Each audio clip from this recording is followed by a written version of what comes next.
Hi friends, it's Becky, and it has been a while since I did a bracelet bash, so I am ready to pull out all of my beauty friends. They are all invited to a party, and we're going to make some bracelets.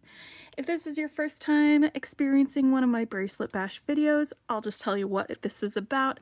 I like to take a whole bunch of my bead subscriptions or monthly bead boxes or bead bundles like I've got like here, and make a similar design with each of them.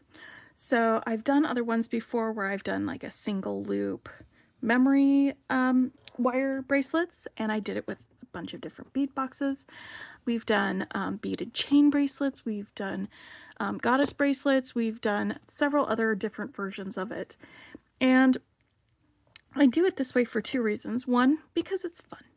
And two, because I'm hoping that it can maybe give some of y'all some inspiration on something to make with one of the bead boxes if you get some of the same ones that I get, but also to give inspiration if you don't have any of these bead boxes to look at what you do have, and maybe you can make something similar with what you do have, because one of the things you'll see as we go through the different designs is just how wildly different they can use by using totally different beads from one to the other. So it's a really fun exercise, but it does take a lot of time. So get something to drink, put your feet up, grab a project, and hang out with me while we make some of these. I will put some timestamps in the description below so that if you want to skip past some of the bracelets, or you have a specific design you want to watch, or if you watched the whole thing all the way through and want to come back later and make along with me, you can jump right to that bracelet. So we'll have that at the start of each of them. I'm going to tell you which bead boxes I'm using and go over my tools, and then for each of the bracelets, I'll go over my materials at the time that I'm making them. So I get a lot of bead subscriptions, but I also get some monthly collections and bead boxes, and so I'm going to be using some of the ones that I had gotten for March. Some of these are still February because I haven't gotten the March one yet, but I did just recently get my March curated bead box with some really fun links in here. I think I'm going to use these birds in here and some of these pretty beads. So we're going to be making some stuff with this one. That's the curated bead box for March. And then this is the bargain bead box. This is also for March, and I have some fantastic components in here that I'll be pulling out for bracelets. With that, I have the February Jesse James Beads Magical Mystery Bead Box. I don't have the March one yet, but I'm going to be using this for this bracelet project. I have the Northern Lights Sam's Bead Box. I'm going to open this one up because it's got this covering it so you can see these beads. And this is going to be a really fun bracelet to make with these beads because I have some really good ideas for what I want to do with that one. And then we've got the seed beads of the month and some of the two-hole bead beads of the month. I'm going to be doing a variation of my design with this. I'm going to throw some two-hole beads in there for the fun of it when we make that one.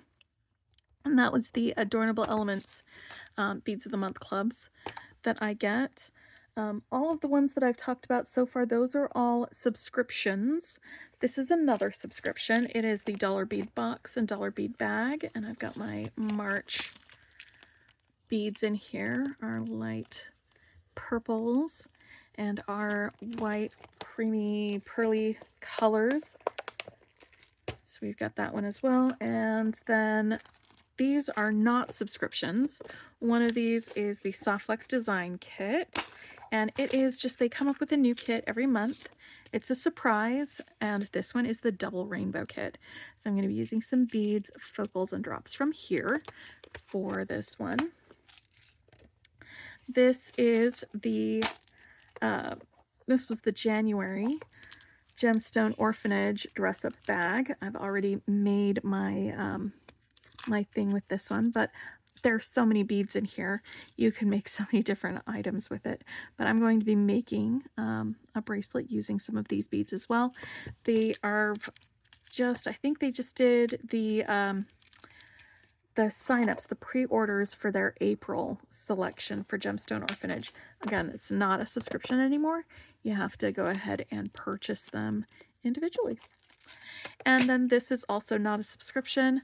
This was one of the bundles that Nilay Patel put together for SilverSilk and more. If you're not familiar with SilverSilk, it is a boutique jewelry making item that is fine wire that's knitted around, in this case, ball chain. In this case, it's some rubber tubing. It's just a silicone tube that it's knitted around for that. And so you can use it as a component in your jewelry making. And so Nilay created these custom chains for this. This is my favorite one of the bundles. It came in a lot of different flavors, and I loved this one so much I actually got 2 of them, so I have twice as many beads in here. But this is going to be a glorious little bundle to work from for that. Now the tools that I'm going to be using, because the design that I'm going to be making is going to include some wire working and some stringing, I'm going to be using some round nose pliers, chain nose pliers, and flush cutters. And I may also, in some of the designs, pull out my 6-step bail making pliers so that I can get consistent size loops in some of these situations. I also am going to be, because I'm going to be stringing, I'm going to be using some crimpers to crimp my beading wire. And my favorite way of crimping is using the magical crimper, so I'm going to be using those. All right, let me get out my first box and we'll get started on our first bracelet. All right, my friends, so let's sketch out the design and then I'll tell you what I'm going to be making with my first bracelet. So the design that I have in mind, and I made something similar-ish already last week, and that's probably why this design is forefront in my brain, because I really loved it. We're going to have some sort of focal. Don't know what that focal will be in this case. It's going to be a little butterfly, but it might be a fancy stone. It might be just one of the really cool beads that I've got. That's going to be there in the center-ish of this design. And then I'm going to have beaded link going down one side of my bracelet, and then a strung design going down the other side. And then we're going to have a closure of some sort, whether it's a lobster clasp or a toggle clasp or a button and loop. I don't know yet. I think that might be actually a little more difficult to do. But then we're also going to have a dangle or 2 on the closure. I also would like to do dangles from each of the jump rings that I'm going to be connecting my beaded chain through, and maybe have a little dangle here on that side of the bracelet. So that's the basic idea of this. And so let's get started here. This is Beads and Findings from the Gemstone Orphanage box for January of 2025. And so I'm going to be using this enamel butterfly connector with our little rhinestones on it. That's going to be my central focal piece. I want to use these barrel beads, these Aqua AB barrel beads, crystal ones, as my links. So I'm going to be making some beaded chain links with these guys. I'm going to be putting those links together using some jump rings from my stash. And hanging from those jump rings are going to be some dangles. And I've decided to use these crystal bears as a couple of the dangles. We'll do one dangle here, and then we'll do one dangle here at the end of the bracelet with my bears. And then I'm just going to use these crystal bicones to make some dangles to hang in between each of the those pieces there.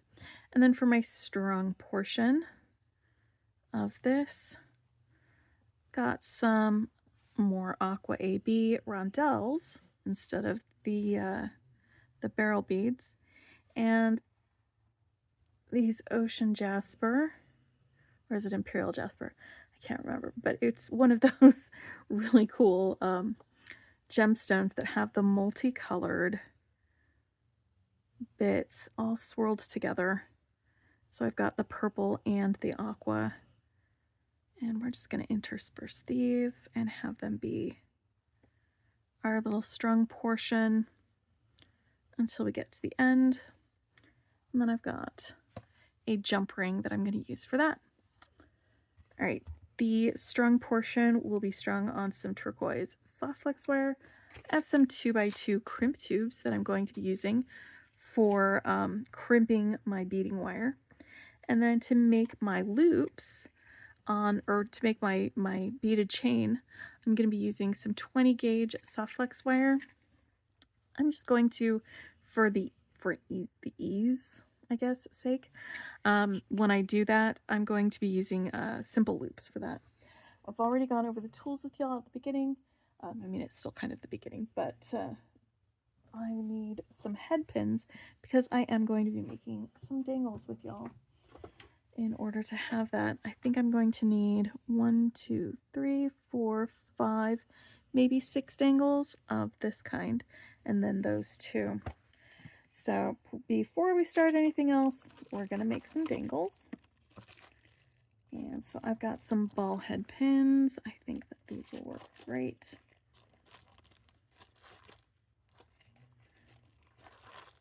Actually, which color of gold is going to work better with?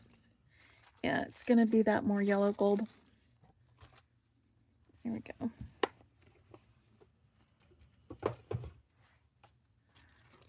So I've got some ball head pins here that I'm going to use with both the bears and my bicones. Let's make our dangles and our links first. Just moving these guys out of the way so that the camera doesn't get confused and focus on them instead of what I want y'all to see.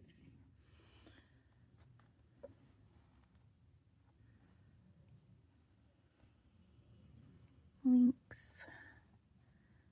We're going to work on our dangles first. Let's just get some of these bicones off of this strand. These are just some 4mm bicones. 1, 2, 3, 4, 5, 6. There we go. That should be enough.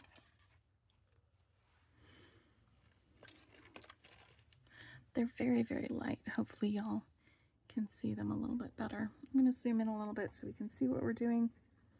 And I've got some head pins. Sometimes the head pins, these small ball head pins, they'll bend in transit. It's super easy to straighten them out. Just kind of pinch your fingers along it and then run it along. And then you can have a fairly straight head pin that you can use. For my loops, I'm going to be using round nose pliers. So first thing I'm going to do is put my little crystal, in this case it is one of the bears, right on that head pin. So it's just sitting right there on top of it. And there's not a ton of wire here, so I'm going to use a pair of pliers to help me grip it when I'm doing my wrapping. And I don't need my loop to have a ton of wraps or anything like that, so I'm just going to start straight here next to here. Instead of gripping it here, I'm just going to tip it a little bit like that, give it a pinch, and then move this around my barrel. At this point, I want to be able to bring my wire underneath the barrel and around to the front, but this lower barrel is in the way. So I'm going to open that up, rotate it on top, and then move this under. And while I've still got a good grip on it right here with these pliers, I'm just going to grab the end of this wire and just start rotating this around. Go a little more slowly when you get close to the crystal, because you don't want to put too much pressure on it, because that can crack crystal. There we go. Now I've got my little dangle. I have some excess wire that needs taking care of though. So I'm going to use my flush cutters to grab onto it. Cover it up with your finger if it's too short to grasp, like I did there, so it doesn't go flying. Tidy up your wraps. And then we've got dangle number 1. Let me show you how we do. I'm going to do pretty much the same thing with these bicones. Let me put the bicone on. I'm resting, and I'm resting pretty loosely when I do this. When I come up here, I'm going to hold the bottom of the pin and the bicone in my fingers. I'm going to tip this up, give it just a little bit of a bend, and bring this around. Rotate it. Keep going round. Then you can get your pliers. And go around a couple times. You don't really need more than a couple with these. They're not going to go very far. You just want them to be secure. And again, be careful when you get close to the bead so that you don't put too much pressure on it and you don't wrap it too tightly. So that's my other dangle. I'm going to finish these other 5 dangles and this bear dangle, and when we come back I will show you how to do the links that we're going to be using. Alright, now that I've got my little dangles done, we're going to move them out of the way and we will get started on making some links. I don't need very many links, so if you've been wanting to make a bracelet with some beads and you only have like maybe 5 of them, this would be a good solution, because then you've got some beaded chain on one side with like 5 different beads, and then you've got some accent beads or something on the other side of your bracelet. Now again, I'm using some 20 gauge wire for this, and so I like to work off the spool when I am making multiple links. It just helps conserve wire. You could estimate how much wire you're going to need for each of these links. It would probably be about 3 inches, I think, but then you have a little more waste wire at the end of it, just from overestimating or overcounting or something like that, than you would if you just do it from the end like this. So I've got them all on there. Then I'm going to take my round nose pliers, and you can use 6-step bead making pliers for this part as well. If you want it to be really consistent on your link size, I recommend the 6-step bead making pliers, but you can get consistency with the round nose pliers as well if you just remember where it is or mark your barrel to tell you at what part of the barrel you're going to be turning it in order to make your loops. So while I was talking about that, I was also making a little loop with my pliers, and then after I've made my loop, I'm going to take my pliers and put the lower barrel right below my loop on the neck of this, and then just do a little twist. It's like a little small movement of the wrist, just to do a little twist to get that tipped back so you've got a centered loop. That's a simple loop that you can use. I'm going to push my bead up, and about 1 finger's width. It doesn't have to be the exact finger width. It could be a little bit longer than others. It's fine.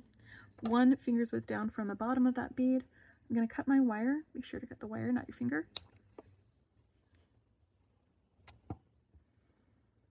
And then I'm going to hold on to the wire and my bead at the same time. And you can either use your finger to do this, or if you don't have enough leverage, this is a little bit short of a bead, so I don't have a ton of it, you use some pliers, get under it, and just twist it down gently over the top.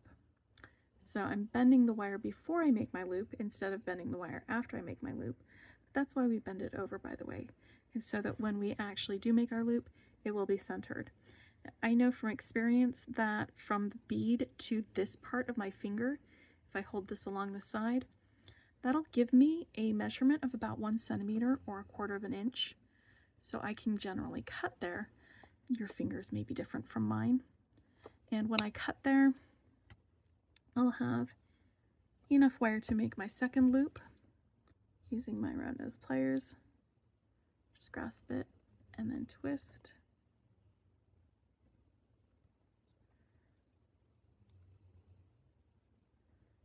Until it loops around and you've got your second loop.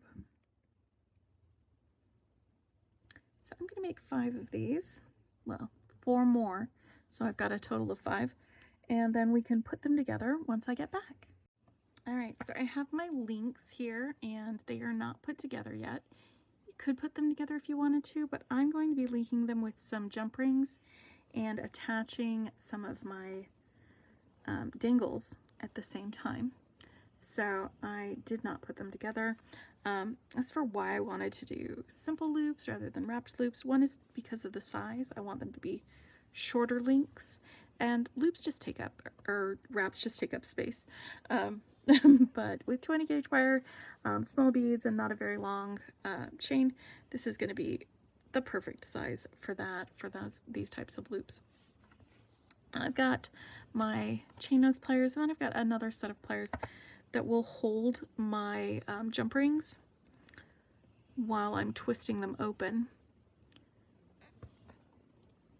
So I'm just going to open this guy up. I'm going to put on 2 of the loops that I want to connect, or 2 of the links that I want to connect, and 1 of the dangles, like that.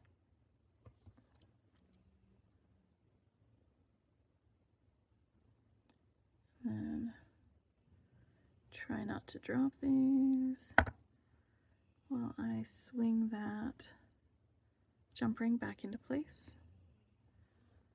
There we go. So we've got a little bit of a dangles going on there. All right, for this one, I'm going to just do the same thing as I connect each one to the next. We'll do 1 link, and then the link I'm connecting it to, and a dangle.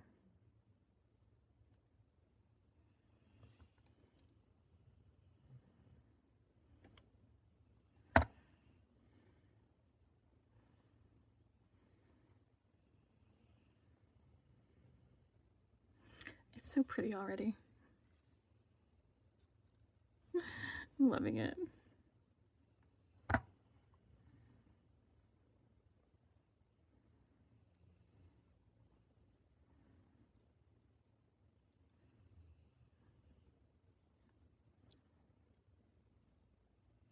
There we go. Another reason that I'm doing these sort of simple loops and connecting with jump rings is so that if I want to shorten it, if for some reason I only want 4 links instead of 5, I can just remove the extra link. And it'll be fairly easy, a lot easier than, say, connecting a bunch of wrapped loops to each other while you're making them, because then you'd have to, if you wanted to shorten it, you'd have to cut off a link or something like that, and then if you changed your mind, you'd have to make it again to add it back. Because sometimes we change our minds when we're designing, don't we, friends? Bloop, bloop, bloop. So that's going to be half of a bracelet, and that is about the right size for that. All right, let's get, I'm going to leave one of these here, because the other one will be for the very end. And this one will be for the other side, I think. Yes. That one will be for the end, and the other one will be for the other side. Okay. Yes. Perfect. I was just trying to figure out where I was going next. So now I'm going to attach this to my focal right here.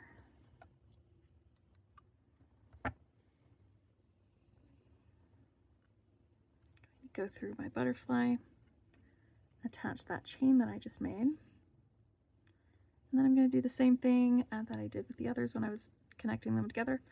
I'm going to go ahead and attach myself a little dangle right there. So I've got that right there next to my butterfly. And now for the other side, I need to pull out some beading wire. And this is going to be the Softflex beading wire. I'm going to want that to be about, well, long enough for me to string and also do some crimping. So that's probably about the right size for that. This is medium-sized beading wire, 0.019. That is the size beading wire that works best with a magical crimper. So I'm going to crimp one end of this wire onto this loop, and when I do so, I'm also going to loop it through my little bear dangle as well. So let me grab a crimp and my magical crimper. There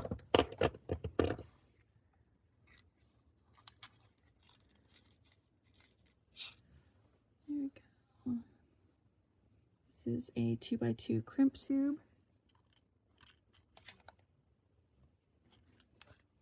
If you haven't seen magical crimper, it is my favorite way of crimping because I don't need to,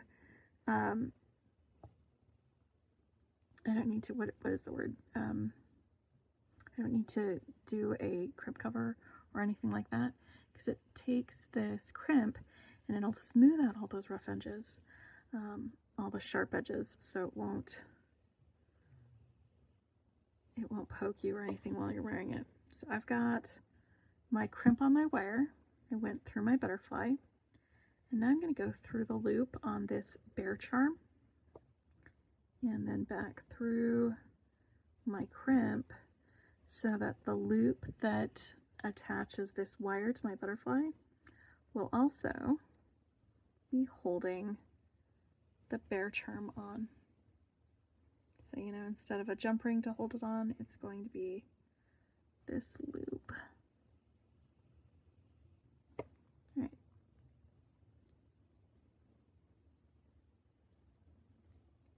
So I'm just making sure my wires are parallel to each other and that I have plenty of room for this to have some movement still. And now for the magical crimper, it just has this little round bit inside there on both sides of the crimper. So what I'm going to do is center my crimp right in there and then give it a smush, and when it does that, it's going to crimp just the corners of the crimp, and then I'm going to rotate it so it's about 90 degrees from where it was before. Make sure it's centered, give it another smush. You see it looks a little bit messed up. That's fine, that's what you want. Keep going, because I'm going to rotate it to another angle, give it another smush, rotate it to a new angle, give it another smush. Each time you rotate it, make sure it's centered, and you'll feel some resistance as you go and as you change to different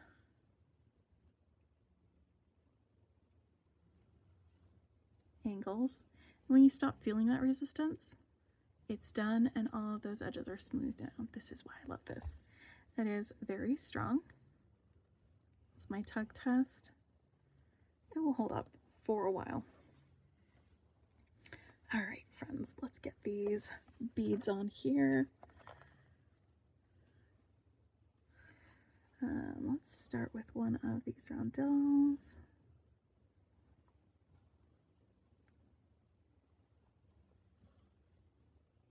And then a purple guy.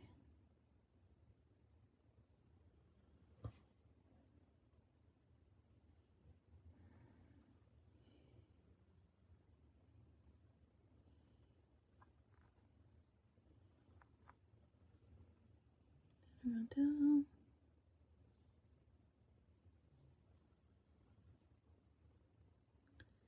I'm just going to string this along until it is going to be about the right length. And so I'll be pulling out my bracelet mandrel in a minute to check the length.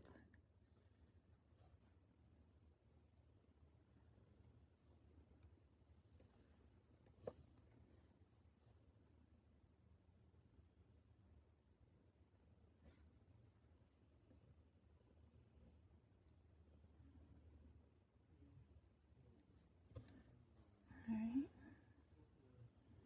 That might be long enough. Let's check on our size. I got this from Amy Campbell at Campbell's Creations. She sent it to me and I have used it so much since I got it. I believe if there are any, you could email Heather at, I'll put the email in the description below so you can find her. This is almost the right length. I just need to add a couple more beads over here to the other end. Oop, let's get another rondelle on there.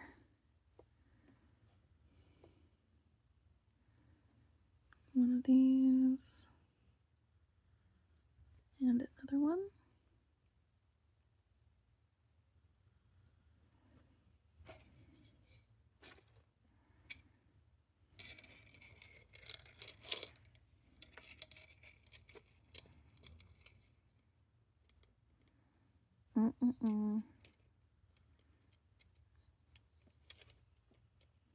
Okay, yeah, that'll be just fine.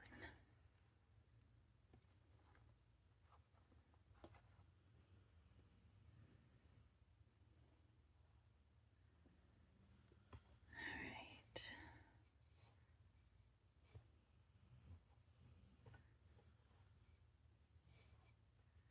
Now I'm going to do the same thing on the other end for attaching this second bear charm.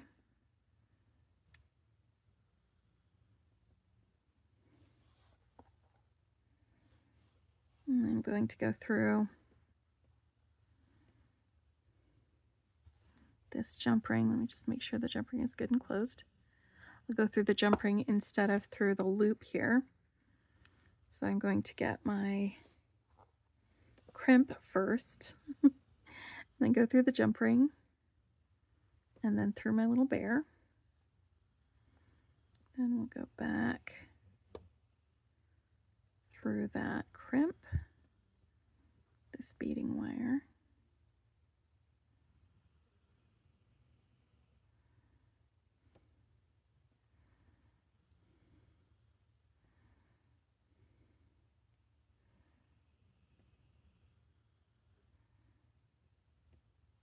Go.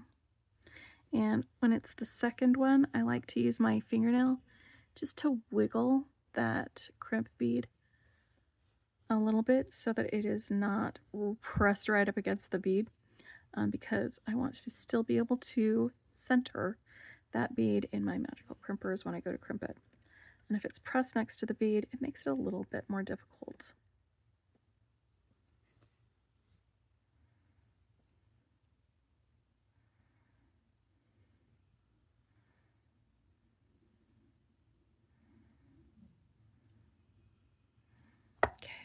There we go.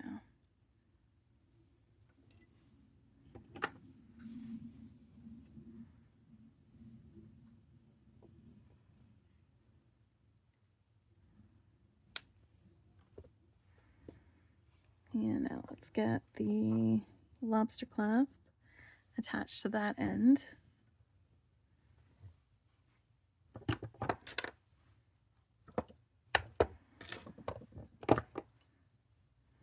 And this will be my first asymmetric.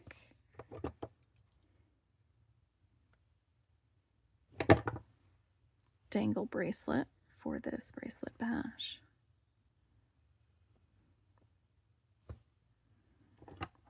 And again, this was made with the Gemstone Orphanage box that I got for January. Again, those are not subscriptions, but they also aren't monthly. But when they do put them out, boy, do they ever put out a great box full of lots of fun beads.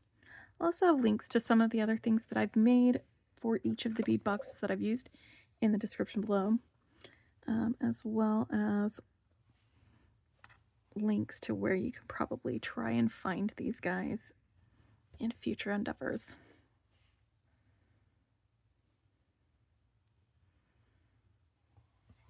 All right, I am going to get my next box out and we can start creating the second bracelet.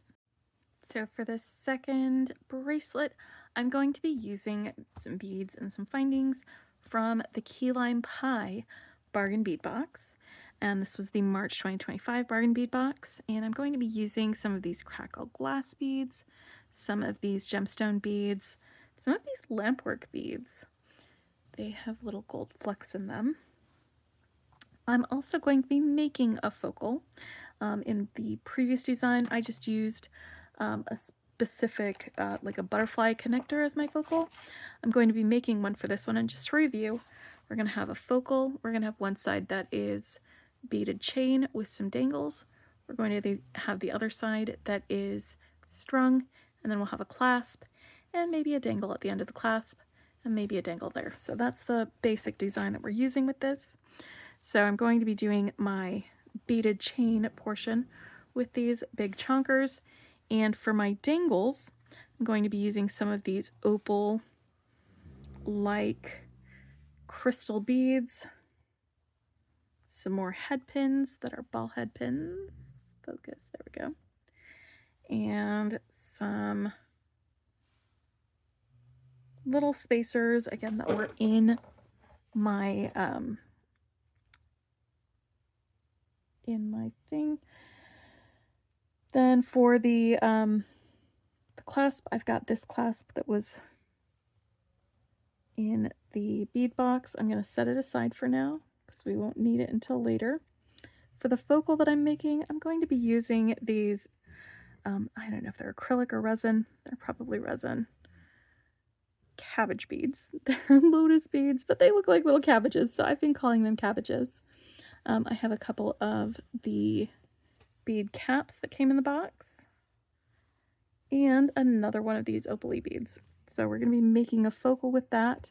We'll be making some dangles with these, and then we'll be making some links here with this, and then these two will be part of our strung portion. I'm going to move our strung portion out of the way, and I'm going to be using some medium wire in order to do this. That's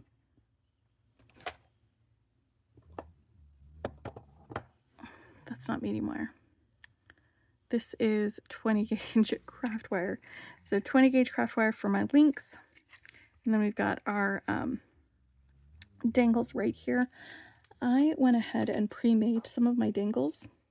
So I'm just going to get started by making one with y'all because that's the last one that I need to do.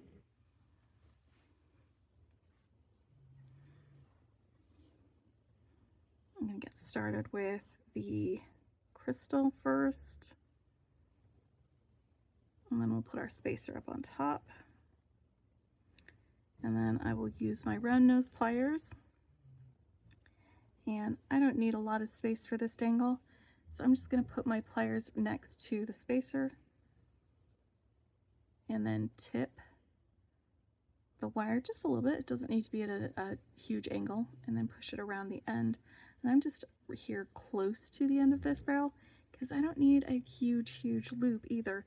It can be a little loop. And then while it's still on here, I'm just going to use my fingers, or you can use a second set of pliers like this, especially when you run out of some leverage with your fingers. And just wrap it down until I get in there. And then once the wire has met your bead, you can snip off your excess, and then you'll have a little dangle like these. Now I'm going to have 4 links, so I've got 5 dangles. Let's make our links, and these links are going to have simple loops.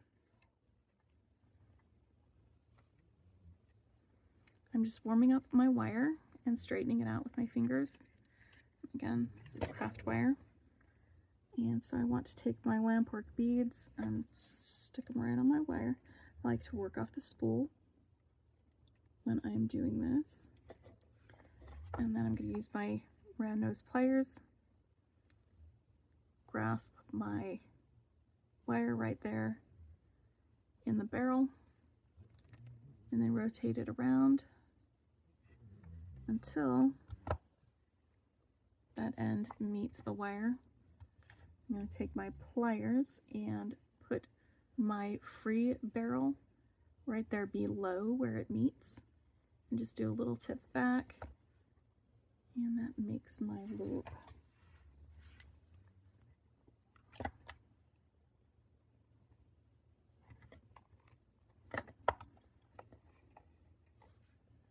And then about 1 finger's width from the bottom of the bead, take my flush cutters and cut the wire.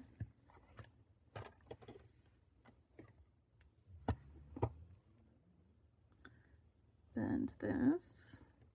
Now this bead is big enough that I have good leverage when I bend it, but some beads aren't. And then about a centimeter away from this bead,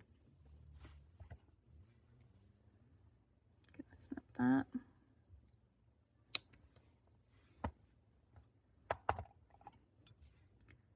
Use my round nose pliers and roll this up.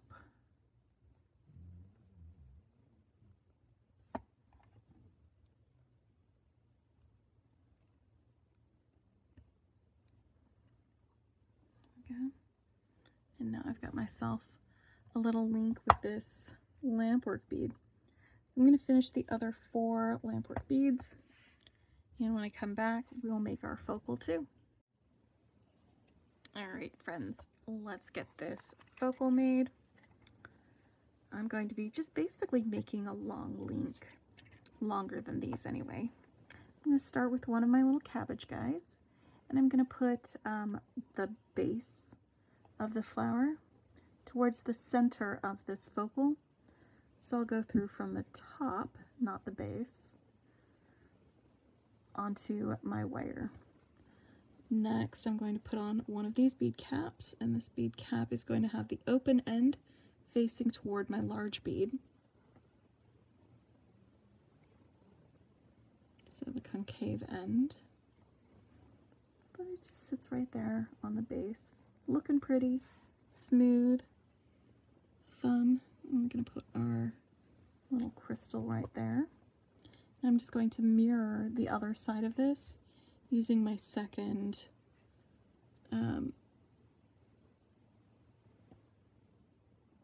bead cap. Slide that guy all the way down. There we go.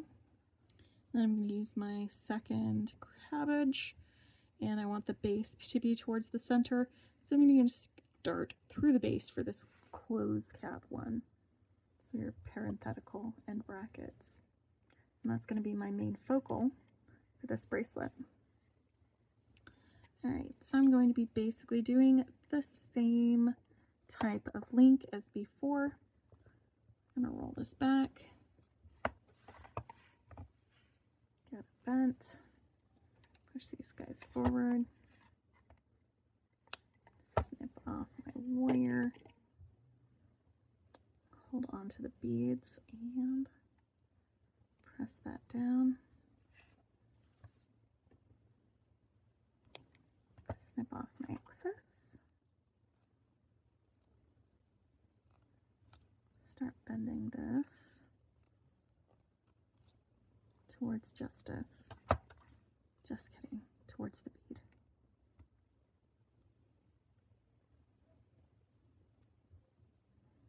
There we go. So you've got that. Now I'm going to grab some jump rings. I've got some 5mm jump rings here.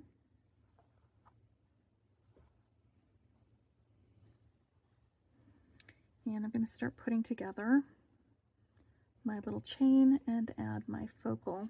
I think I'm going to need to give my focal a little bit of a bend. It's going to be just a really small movement, but I've got both ends of my loops here. I'm holding on to my cabbage, and I'm just going to give it a little bit of a bend because it's a long object, and so I'd like it to be able to curve nicely on a wrist. There we go. All right, now let's get these jump rings open.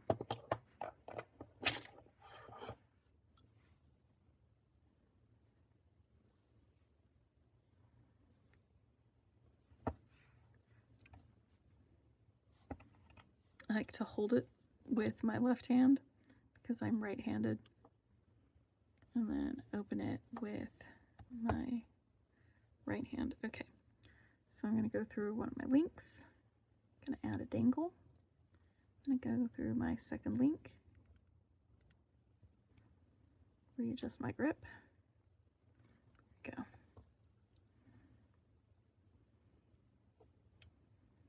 Close that up. And I've got a little dangle between these guys. These are the glow-in-the-dark ones, by the way. These beads, they are so fantastic. I love glow-in-the-dark things. They're some of my favorites. I have some glow-in-the-dark Ados that I got so that I could put them on a knitting pattern that I haven't done yet. They're sitting there waiting for me to use them in a project. And so the thing about the knitting pattern is a very geometric knitting pattern. So the beads, as they appear on the lace, make a really cool design. And then when you turn the lights off, the beads just look amazing in the dark. But anyway, that's a totally different project and not what y'all are watching me for, but it just made me think of, you know, the glow-in-the-dark beads, or the Ados that I've got that glow in the dark. They're pretty fantastic, and I really should start that project. But not right now, because I am in the middle of doing this project.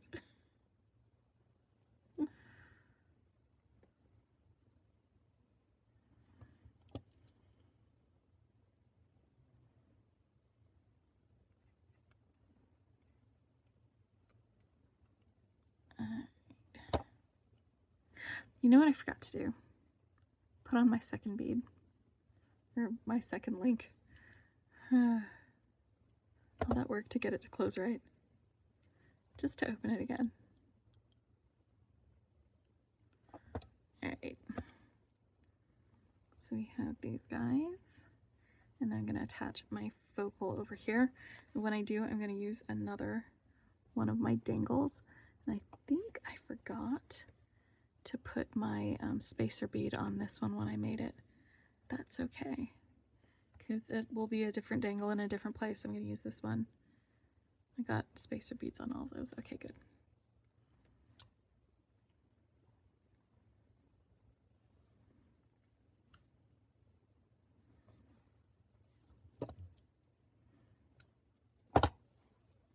All right, so spacer, chain, dangle.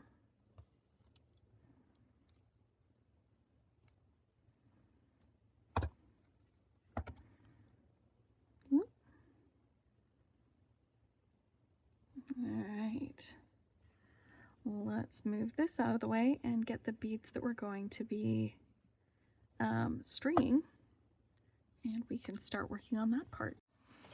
Alright, so I have the beads that we're going to be using for stringing.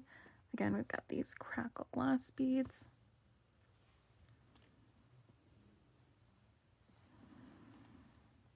These gemstone beads. I love these nuggets. They are absolutely gorgeous. And then I've got some spacers, and I'm going to be stringing it on this fluorite color beading wire. It's just a soft green that will just kind of blend into the background for this. So I'm going to be attaching one end of my wire to the focal on that end. And I'm just actually going to make a loop on my wire and then attach it directly to the end of my focal here, instead of going through it or something like that. So I'm just going to make a little loop, back my wire up through my crimp bead, and then grab my magical crimper. Now I'm going to want to center this crimp, give it a smush, rotate it 90 degrees and smush, and just keep hitting it at different angles as you go. And then you get a nice smooth ball of crimp. I think that's going to be enough for stringing on. I'm going to pop one of these spacers down next to my crimp.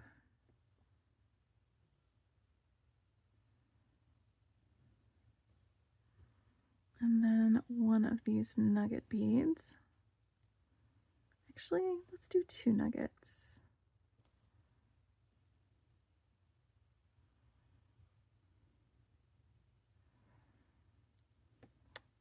I feel like sometimes these nuggets just look better together next to each other than they do on their own. So 2 nuggets, a spacer, 1 crackle glass,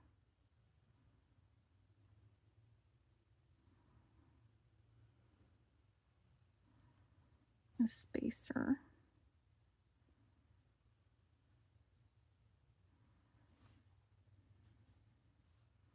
and then 2 nuggets.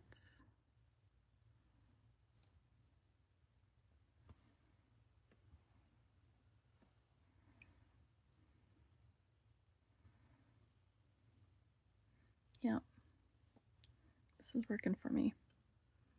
Spacer, crackle glass, spacer,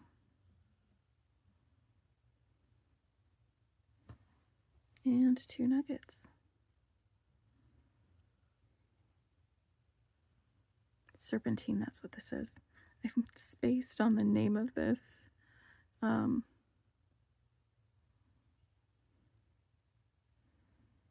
Gemstone.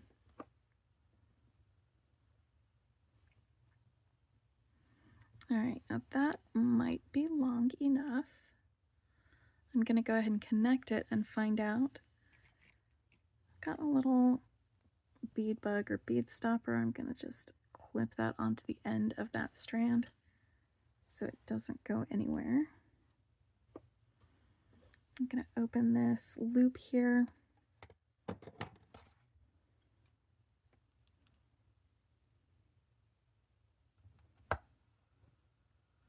And connect that.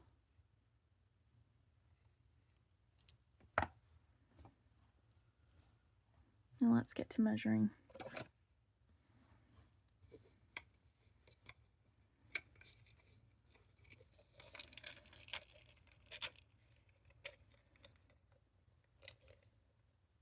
Oh, for sure, that is 100% long enough.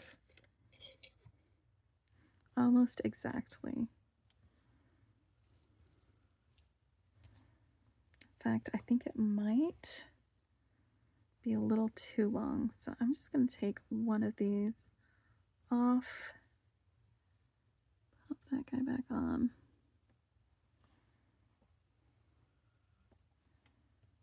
Let me double check.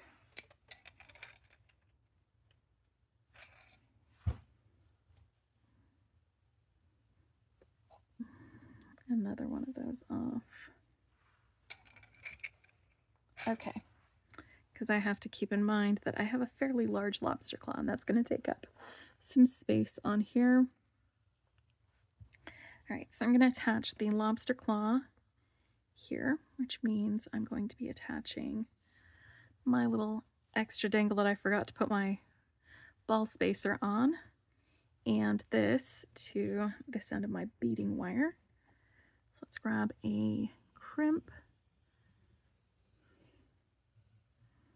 And let's add both of these on. Make sure that's good and closed. Yep.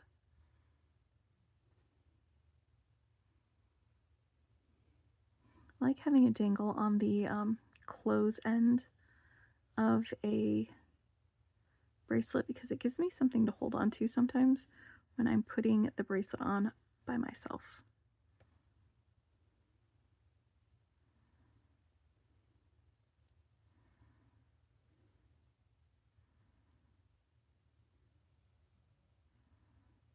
Right. Let's get this crimped.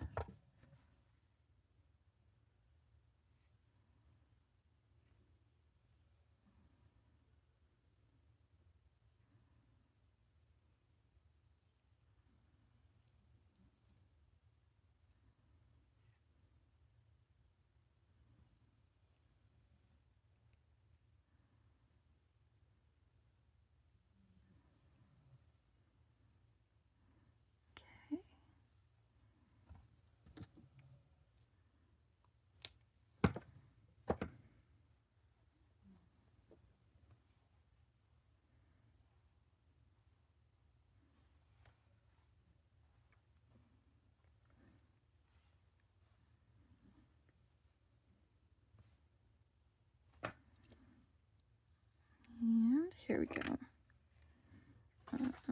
This again is the Bargain Bead Box. It is a monthly subscription box. It is one that I enjoy quite a bit. It's one of the best value for money bead boxes that you have out there.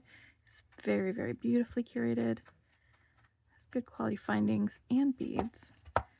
And it's just got a really great community behind it as well. All right. So that is that one finished. That would be our second bracelet. I believe we have 7 more to go. So let me get this cleaned up out of the way. We'll pull out the beads for our next project, and I will be right back. All right, so for our third one, we're going to be using the Love Potion number 9 Jessie James Beads Magical Mystery Bead Box, and I pulled out a big old focal bead. I love how sparkly this guy is. It's like a little cloud. I'm going to be using some bead caps with the focal. Again, we're just going to make a big old link with it. For my beaded chain side, I'm going to be making links out of these teal wonky shape beads. I'm going to be making some dangles or drops out of these sort of opaly pink, light pink rondelle beads. And then for the strung portion, I've pulled out these gorgeous blue fuchsia beads, and then they're going to be interspersed with these turquoise beads.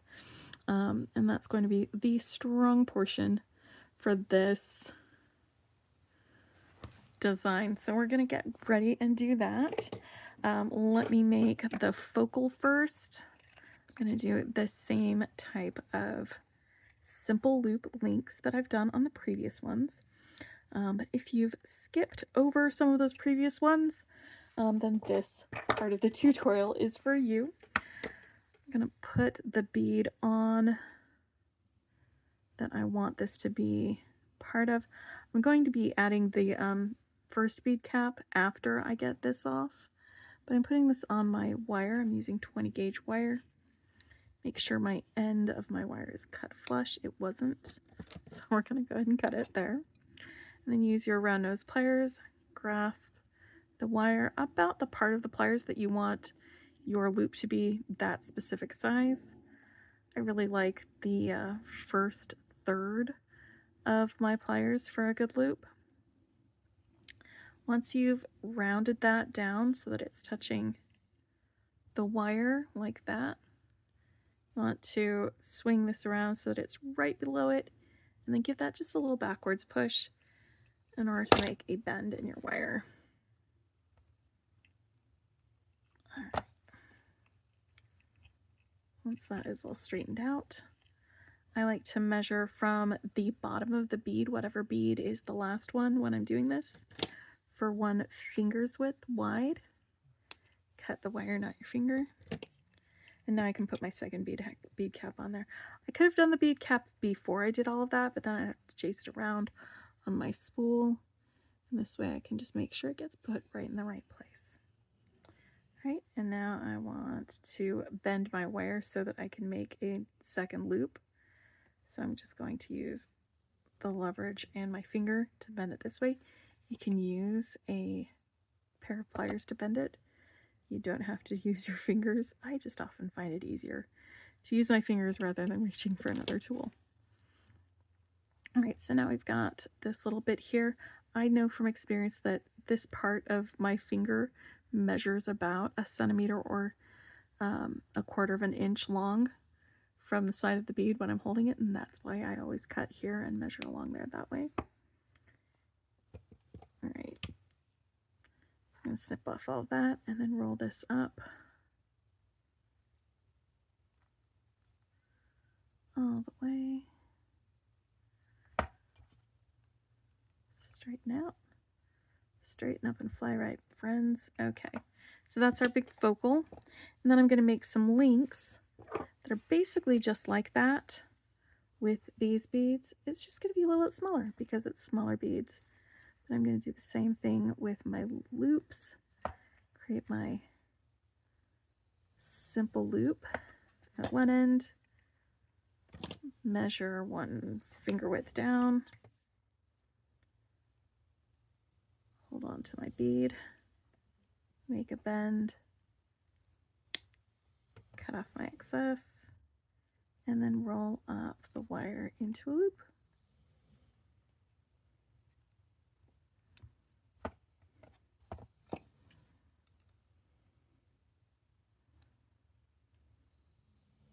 There we go. And then for dangles, we're going to be using some head pins. I've got some ball head pins here. And these are just going to be really simple dangles. I'm going to put my little rondelle right on my ball head pin. I'm going to use my round nose pliers. And I'm just holding this right here. I'm going to give that a little tip back. There's way too much stuff on my bead mat. Things are having trouble focusing. There we go. So I did the little bend back with that, didn't I? And then around to the front. Rotate your pliers. Bring it all the way around. And this is a wrapped loop. And you can either wrap with your fingers or grab a second set of pliers to wrap that around. Like that. And now I've got a little drop. So what I'm going to do right now is I am going to make the rest of the drops and these final 3 links. So once I've got all the drops and the links made, we'll come back and put them together. All right, so I have all of my links made, I have all of my drops made, and now I'm ready to start putting this together. Let's go ahead and open up our jump rings. I've got this backwards actually, it looks like. 1 link, 2 links, and a drop. These are some really, really fun colors, I think, together.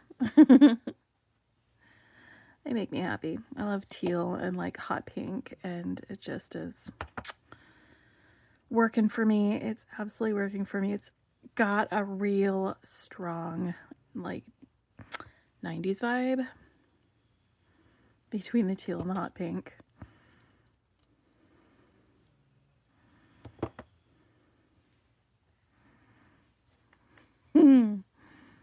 Loving it. Absolutely loving it.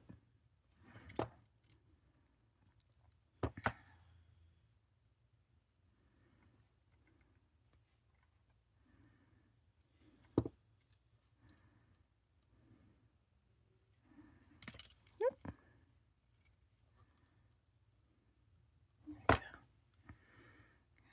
So that's all 4 of those.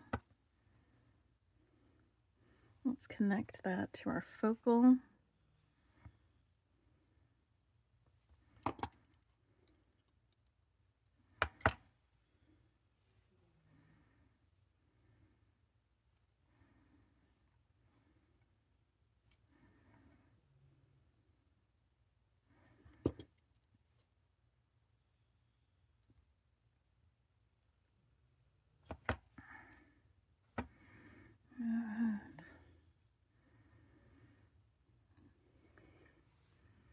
So now we've got that little bit. I'm going to use some turquoise wire again for this one.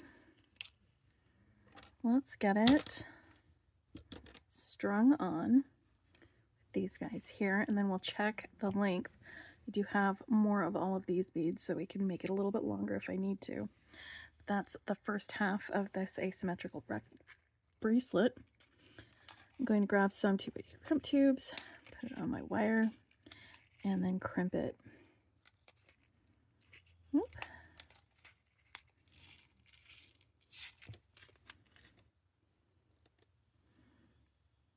All right. I think I'm going to use a jump ring to attach that, maybe.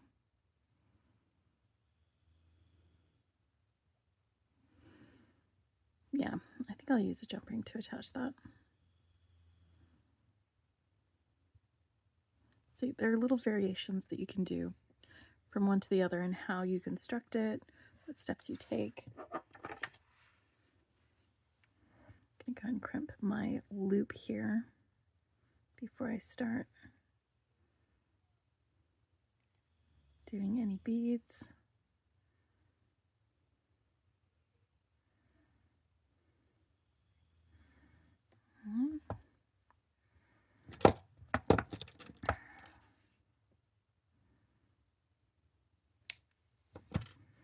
I think I actually want to add a little sparkle to this. Just a little more sparkle. Just at the beginning and end of this with these sparkly guys from the rest of that box. So that should be enough to string on.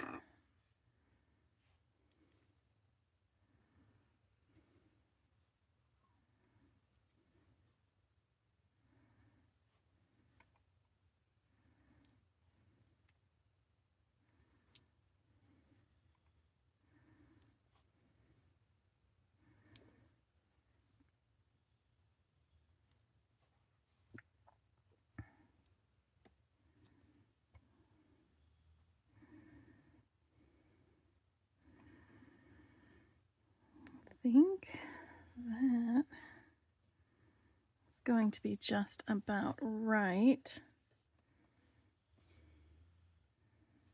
Use my bead stopper on the end.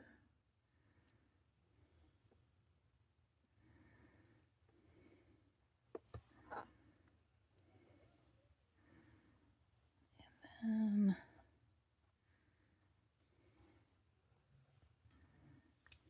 a jump ring to attach this end, another dangle, and this end together.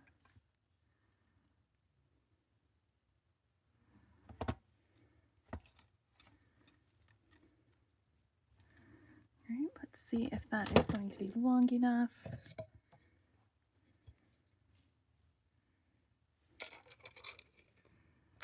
Oop. That might actually be on the side of a little too long. Maybe. Maybe without the jump ring. Yeah, I'm going to just remove the jump ring on this.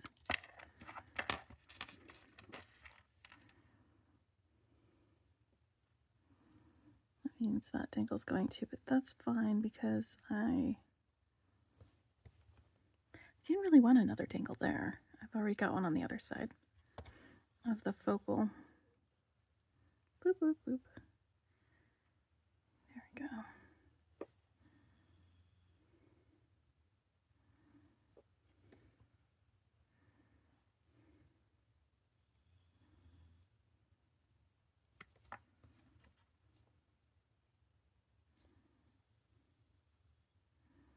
Oh my goodness. My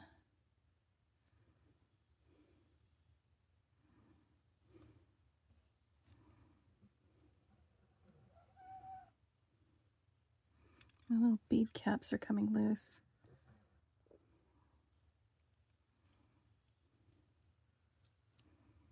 Just gonna make sure they can't ride up there.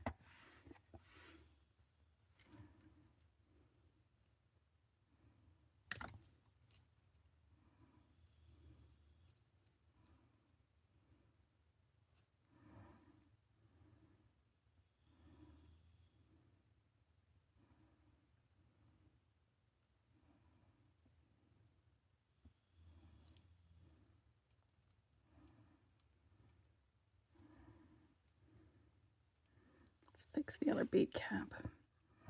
It just kind of slid into that space between the loop and the rest of it. Actually, since I have to open this anyway to get this attached.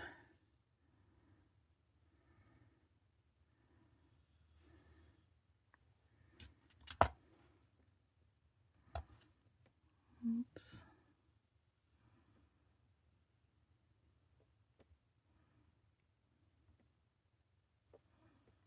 Let's see if we can get a better closure on that end. Wow. I chose the wrong bead caps for this.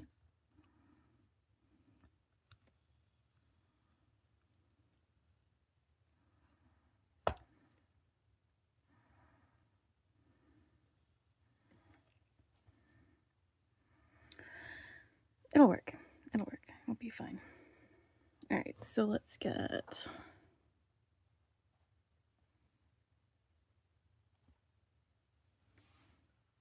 a loop on this end. Where's my, there it is. So that I can attach a little dangle to this end at least.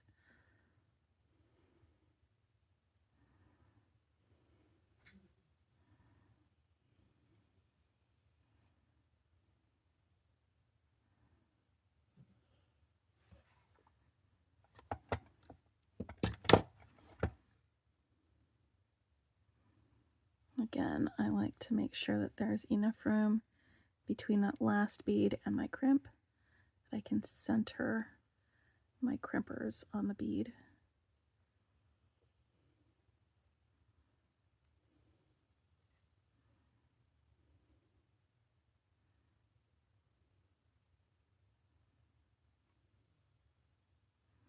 There we go.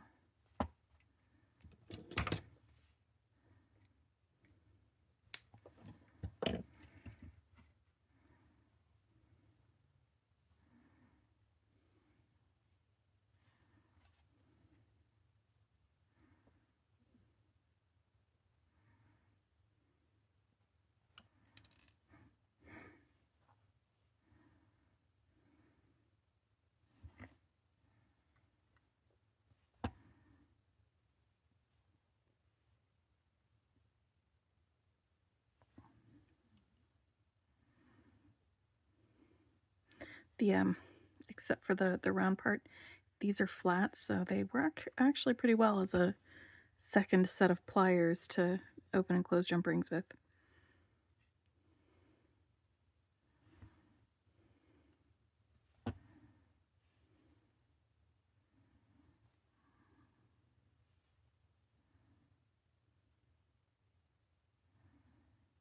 Okay. We should probably start seeing some of our Magical Mystery Bead Boxes for March ship out and start arriving in people's mailboxes. But in the meantime, if you still have some of these beads, you could make something fun and pretty and bright with these Love Potion number 9 beads.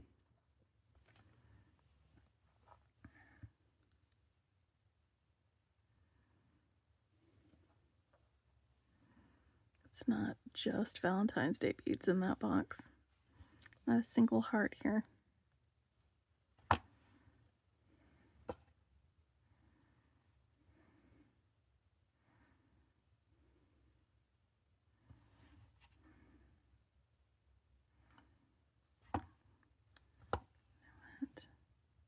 Yes. I always try to do it before I attach it, but doing it right after you attach it isn't too bad of an idea.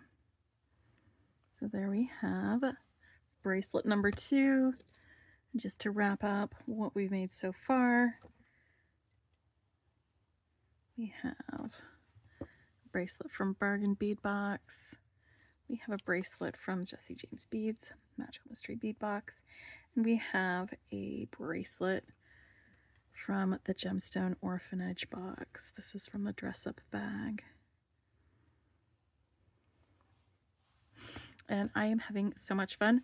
We have 6 more bracelets to make. So let me get these guys cleared out of the way and we will get out the beads for the next one. Okay, so now we're going to make a bracelet using some beads from the Curated Bead Box for March 2025. not 2024 like I said during my unboxing, because you know, sometimes I don't even know what day it is. I am going to dig into the Finding Starter Kit that comes with this bead box and pull out a lobster clasp and some jump rings and some head pins for my dangles.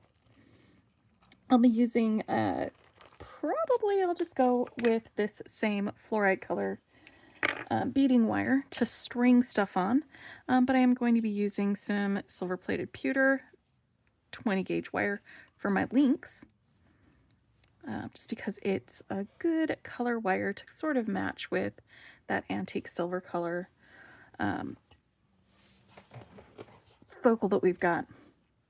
Speaking of focals, this is my focal that I'm going to be using. It's a little connector that we've got some birds. They are very tweety and happy, and we're doing a springtimey sort of a bracelet here. I pulled out these fantastic fuchsia and metallic striped glass beads. These are about 10 millimeters in size, so I'm going to be using them for my beaded chain on one side, and then for my strung portion I'm going to be using these hot pink 6 millimeter beads and these light green marbly colored 8 millimeter beads for that. So we're going to be using those, and then I thought I would just make some cute little dangles, simple, sweet, with these pastel green 6/0 seed beads that came in there. They should go pretty quick. I'm going to need 1, 2, 3, 4, 5, 6. So 6 of these. And with the head pins that come here, they are a little bit stronger and will hold their loops a little bit better than the ball head pins that I have been using. So I'm just going to use simple loops on these ones. I'm just straightening them out a little bit so that it's easier to get the, you can use pliers to do this too instead of fingers, but it'll be easier to get the 1, 2, 3, 4, 5. I need 6 of these to get those beads on there. So let me show you how I do. I'm going to do these little teeny dangles, and I'm kind of picking some of the thicker beads, the longer beads, just so there's a little more something more substantial there. But I am going to use my pliers to bend along the top of there, and then snip off all but my 1 centimeter wire. Grab my round nose pliers, and I'm just going to roll this up.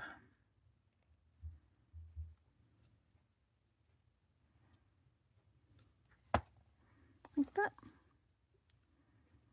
And now I have a little dangle that I can have hanging out between these beads in my beaded chain. So I'm going to make the other 5 of these off camera. But let's go ahead and do a link together. Just warming up this wire. I do like to work off the spool.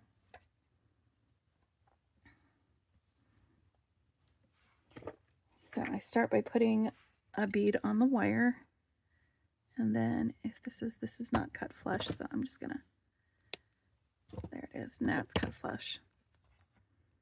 We're gonna hold that wire in my pliers and then bend it around till it's touching there.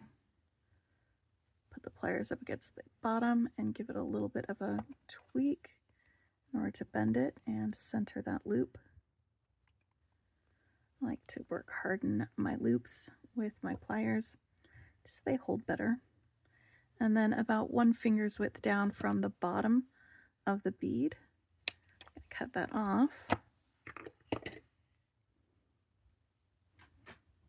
And if I have enough leverage, I can bend that over the top and snip off all but 1 centimeter or 1/4 of an inch. And roll my other simple loop up on the other side. And I'm going to give this a little smush as well.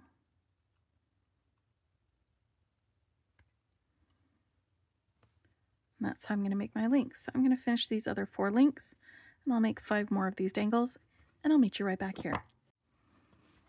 Alright, so I've finished making my links, and I am ready. I'm just going to move these out of the way real quick. I'm ready to start putting this together.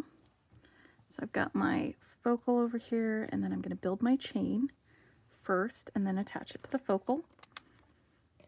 And after I've got that half done, then we will go ahead and grab the beading wire and start beading the rest of that. So I've got each of these links ready to go. I'm just going to open and close some jump rings to connect them together. And I just want to minimize how many tools I have on my mat. So I'm just using this right now to help me open and close. I'll be using the crimpers in a little bit to do my for my beading wire. So what I want is both of these connected with my jump ring and one of my dangles connected as well.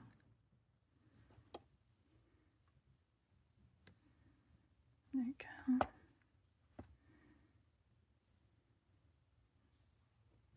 cute is that? I love that. It's the little pop of green for me. You know, just that little bright, hello, it's springtime.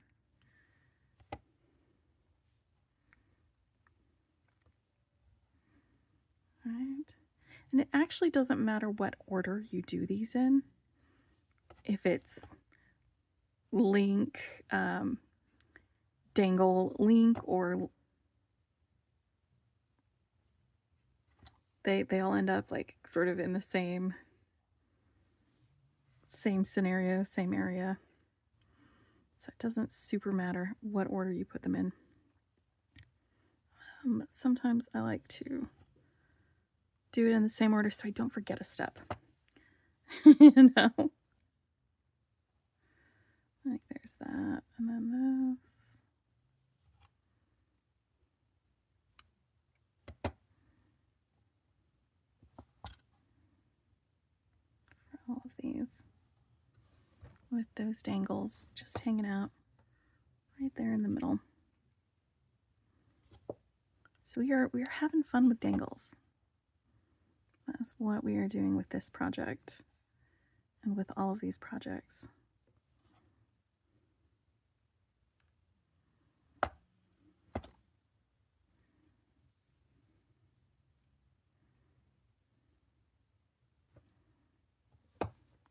Alright, so that is 1/2. And I'm going to go ahead and connect my focal to that using a jump ring. And I'm going to add a little dangle right there to that part. I'm going to save this dangle for the end of my strung portion because I like to have a dangle on the end of some of my bracelets because it gives me something to hang on to when I am putting them on my wrist. Alright, so let's get the focal on here. The chain and my little dangle. Don't mind if I do.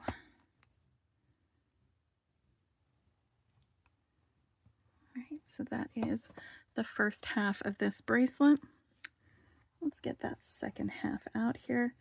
And I think what I'm going to do is I'm going to go ahead and crimp my wire onto here directly.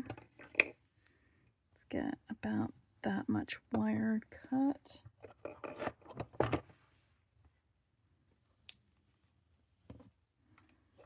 That's where I'm using that fluorite color because it's handy and it's a nice light green that is going to kind of blend into the background and let my bead colors take center stage. What I do need though are my crimps. There they are.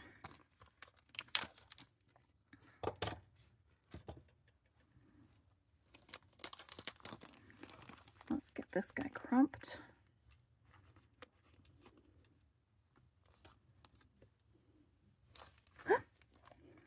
I'm losing my crimps.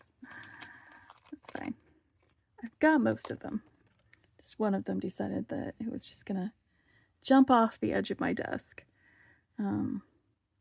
Don't know why I chose to do that, but there we go. So I've got my crimp on my wire. Wire goes through the hole, back through the crimp.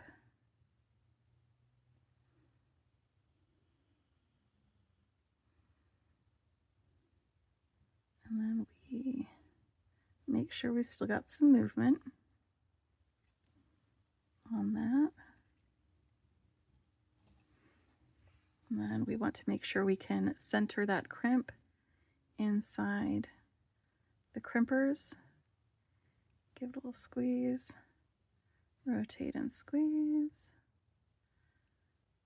And I'm just going to go around a few times and mess up my little pile. It wasn't really in any sort of order to begin with. There we go. And now I've got my wire all stuck on there. Let's start with the smaller bead. Scooch that right on up there. And I'm just going to alternate my green and pink beads.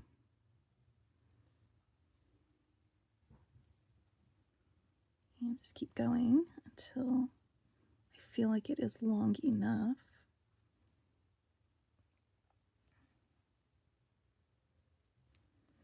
All right, I'm going to go ahead and check the length. On this, it might be long enough. Let's double check.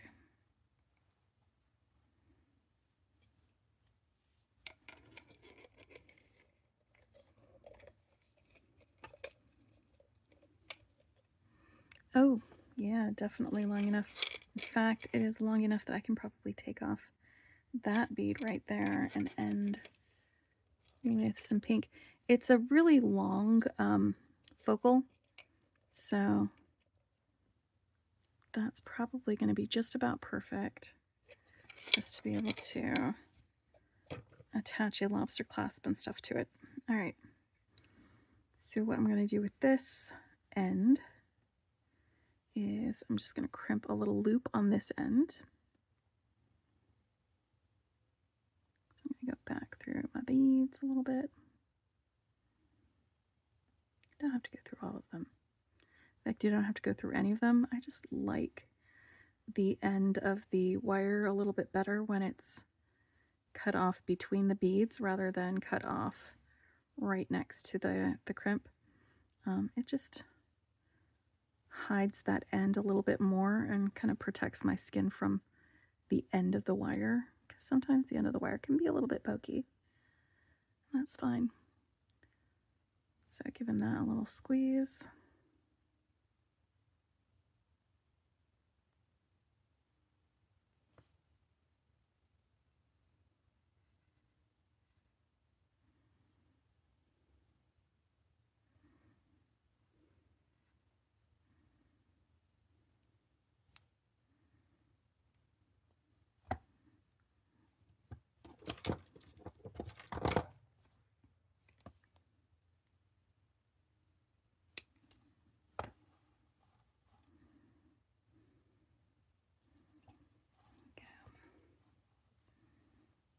Now, let's get the rest of this connected. I've got some jump rings here that I'm going to use with this dangle, and another jump ring here for this lobster clasp.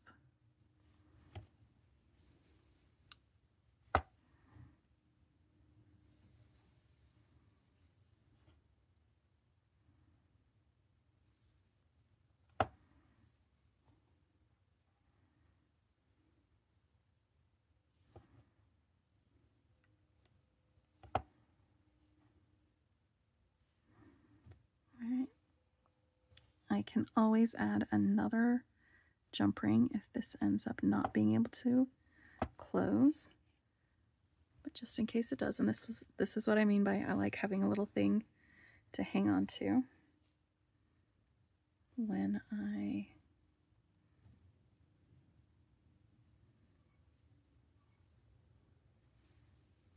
go to close a bracelet. There we go.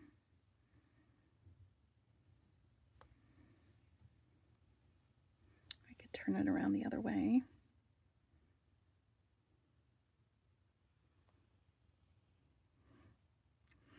How do you wear your bracelets? Do you turn it out so the person that I don't know, you're talking to or speaking to can see it, or do you turn it so that you can see it if you've got something that depends on the direction? I feel like bracelets and earrings are things that you make and wear for other people to see, and bracelets are things that you make and wear for you to see because it's something that you can look at all day long while you're wearing it. Anyway, I finished with project number 4, and this was the Curated Bead Box. We've got that one. So let's get this cleared out of the way, and I will pull out the beads for project number 5. All right, so these are beads from the dollar bead box that we got for March 2025. And I've chosen for my focal one of the dragonfly beads that we got with that. It's just really pretty. It's got like this purpley pink silk glass and then this light blue wash.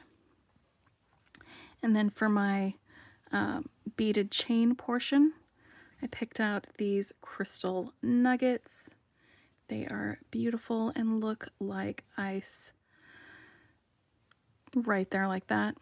I've got some lentils that are going to be my dangles. So all I'm going to be doing is adding jump rings onto these and then attaching them with a second jump ring to my chain as we link them together. So we'll be doing that. And then we're going to string over here on the strung portion. I'm going to get these crystal colored melons and these light lilac colored check glass bicones, and those will be my strung portion. And I thought, because we've got this bright blue here, this almost turquoise color, I thought it might be fun to add a little subtle blue to this design by stringing on the turquoise wire, because it will show up a little bit, just as a little flash of color between these beads through those crystal melon beads. So we've got those. So since I don't have to do any drops with this, I'm only going to do one drop using one of these bicones, and that'll just be for the end of the strung portion, a little dangle at the end of that. So I've got a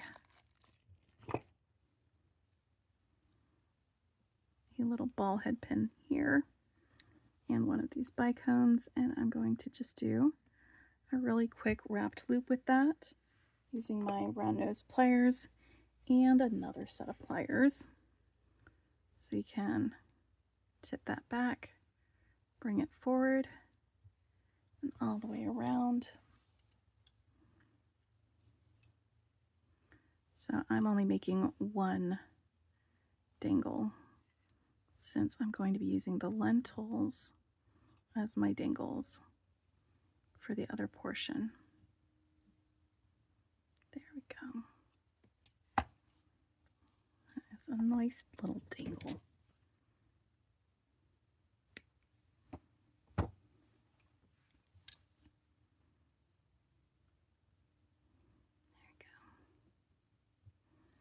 So that's going to be for the very end. We're going to have that. Let's go ahead and make just a real quick link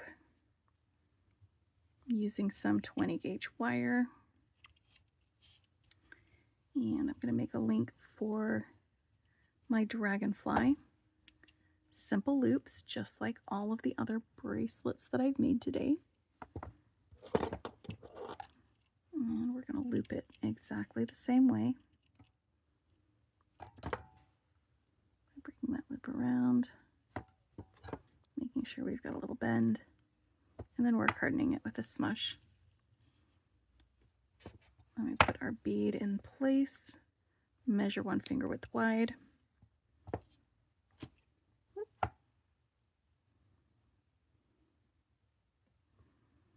And then do a little bend.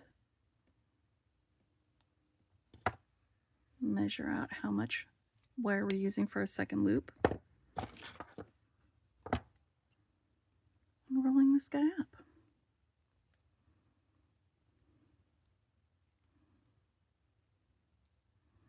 And once I've got this,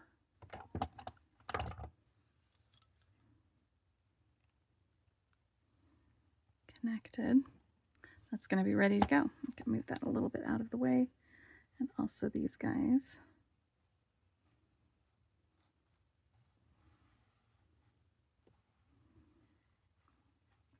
Now for this one, I'm going to add some jump rings. These are just some 5mm jump rings. I could use 6, but I think 5 will do. I'm going to want to open these up fairly wide, just because the lentils are a little on the thick side. They my thick boys. Swing it pretty wide.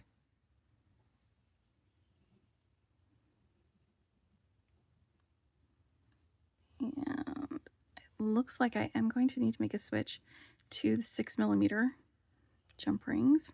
I can still use the 5 for connecting these together, so I'm going to leave those here. I'm going to pull out some 6mm jump rings. And one of the reasons why you might need a different size of jump ring might not be the distance between the hole and the edge of your bead. It may be the thickness of the bead. And I'm just going to real quick explain why. It's because you've got, you know, the hole in a bead will go through. Like, this is just a side view of my lentil, right? And then you've got like the curve of the jump ring, right? So if the curve of the jump ring is too deep to fit through that on that hole, then you need a jump ring that has a more gentle curve so that it can go through there like that. All right, and so a larger jump ring will have a more gentle curve. It will not have as drastic of a curve as that one does. So let me grab out a couple of these. I'm gonna need 4 of them.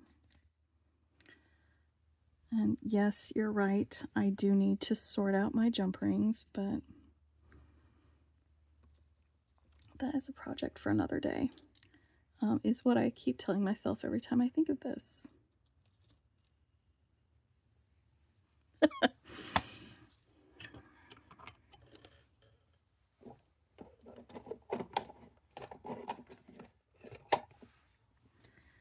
right, let's get this jump ring in here.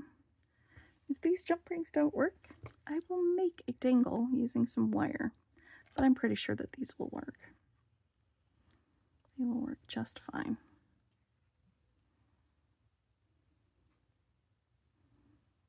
Or it could be that the hole in this is a little too small.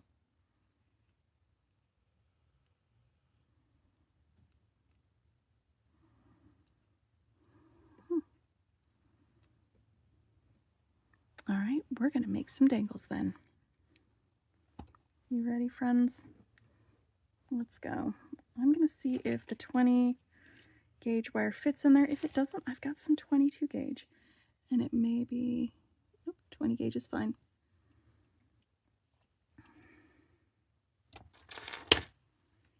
All right.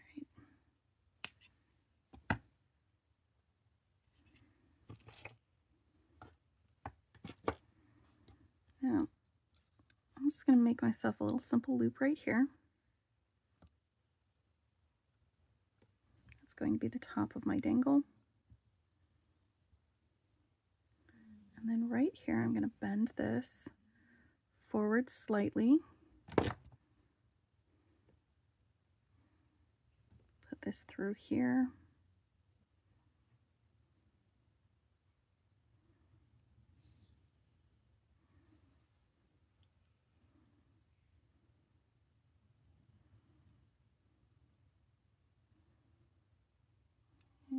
And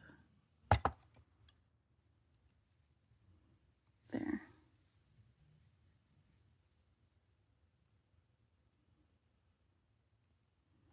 Now bending this up towards the top of my lentil. Bend this around to the front and wrap it twice.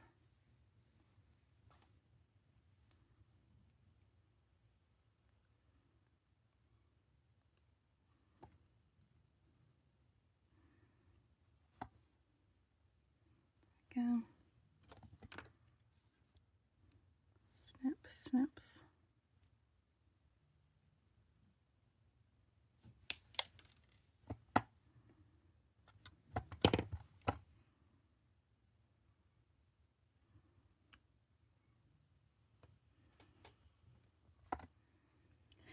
All right, let's see if I can repeat that. I'm using about 2.5 inches of wire for this. Again, I am starting. Use the round nose pliers to make loops, friends. It does not work as well with chain nose pliers as it does with round nose pliers. Just trust me on that. Loop, loop. Bend that. And then I think it's about that far down. There we go.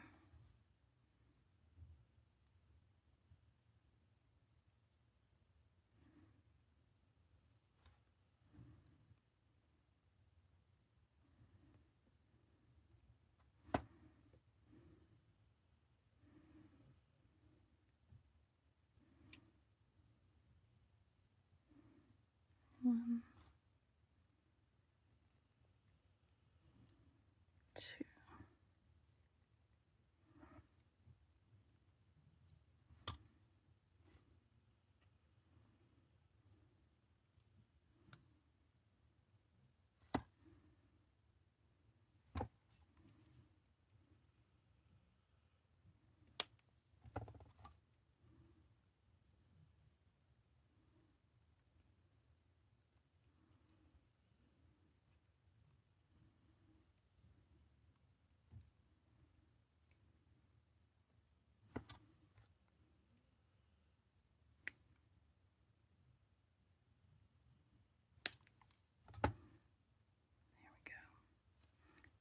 I like that one. I'm going to make the other two off camera, but we'll go ahead and do one of my links on camera with these guys. I do like to work off the spool when I do simple loop links.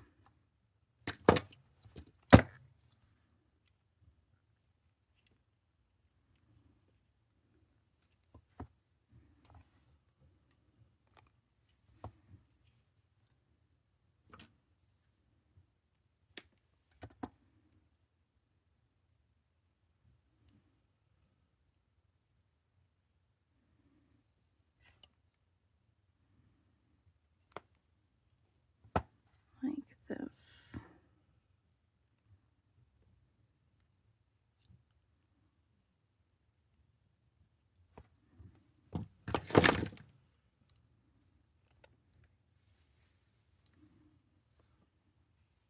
All right, I'm going to finish up these other 3 links, and I'm going to make a couple more dangles with these lentils, and I'll be right back.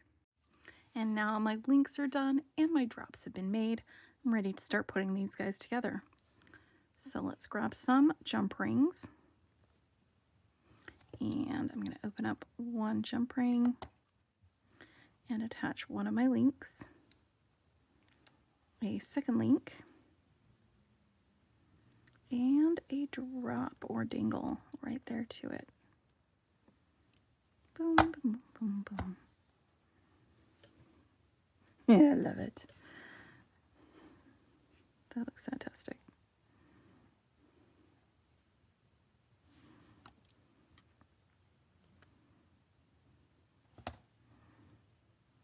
So once again, these are beads from the Dollar Bead Box. It is a pretty inexpensive bead subscription where you get a lot of really great check glass beads. And they are usually curated to a theme now. So that makes me happy.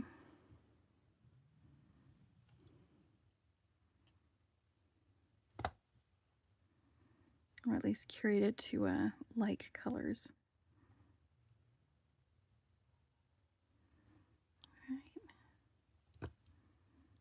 That's that one dangle.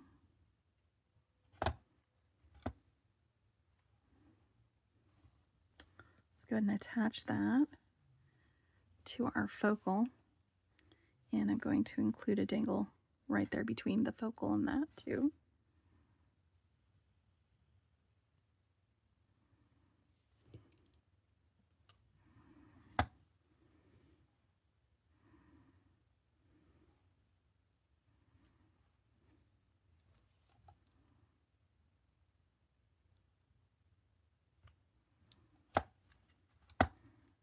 All right.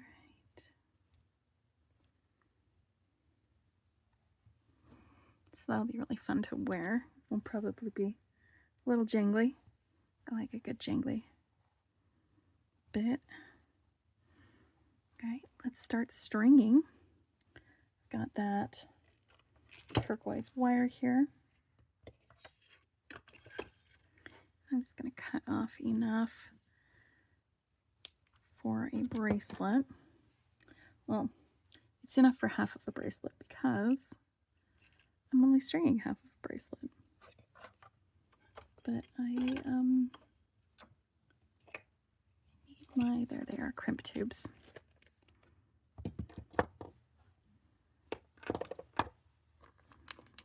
So let's get these crimps on here.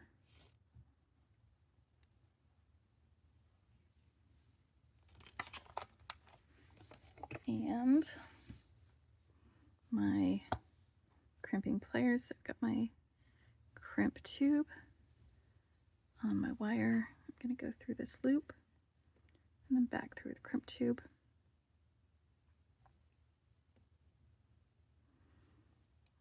Go. Once again, I am using this color of wire to call out that blue in the middle of the dragonfly because they'll be visible, at least partially visible, through those crystal beads. This will be a good way to add a little bit of subtle color down the length of this.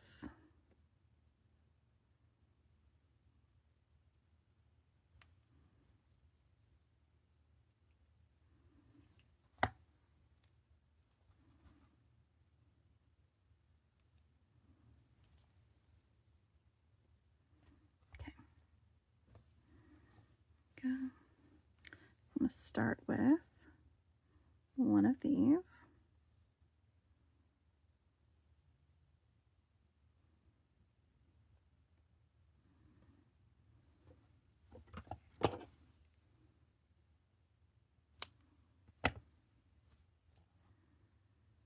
And I'm just going to alternate between those crystal beads and these lavender beads.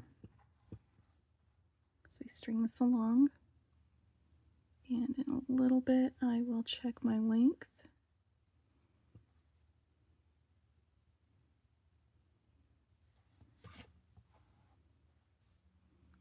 We'll see if we need to add or subtract our length from this.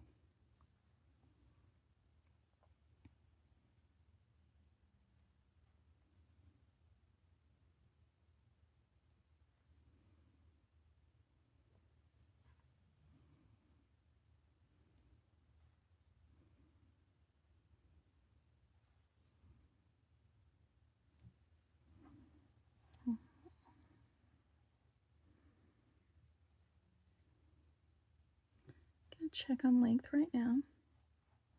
See where we're at. See how much longer it needs to be after that.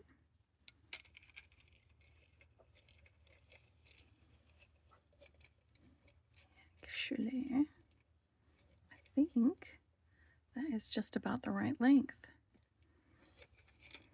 All right. Good guesstimations, Bex. I am terrible at guesstimating, so that's why I like having something to be able to measure it on. I could measure it on my wrist as well, but I do like using that tool for it. So I'm just going to make a little loop on this end so that I can attach a jump ring and this dangle onto that loop.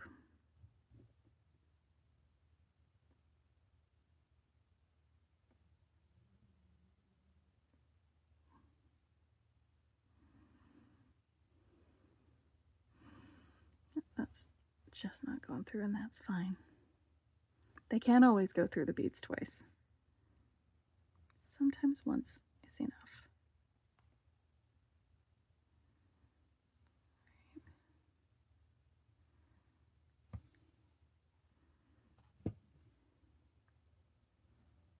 Now let's just make sure, especially for the second crimp, that there is enough wiggle room between the crimp and that final bead to be able to center the crimp in my crimping pliers. There we go.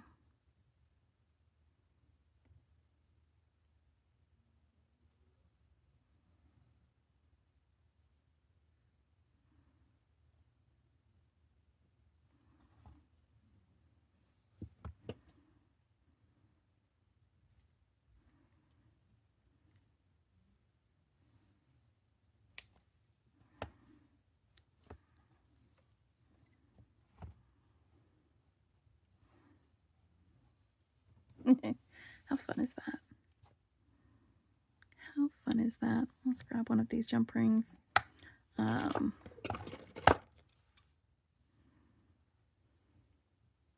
Just going to open the jump ring, attach the dangle, and put it on the end of this loop here. You can see those little pops of blue coming through those beads. It just kind of adds a little bit of that same color that we've got in the dragonfly over here on this end. Love that. All right, so I've got my dangle and my loop. Now let's get a lobster clasp. I forgot to introduce the clasp that I would be using at the beginning of this, but it's just one of the same lobster clasps that I've been using for some of the other ones. I did use, for one of my designs, I did use a lobster clasp that came with the box, the bead box, but for the most part I've been using just these lobster clasps and jump rings from my own stash. There's nothing wrong with that.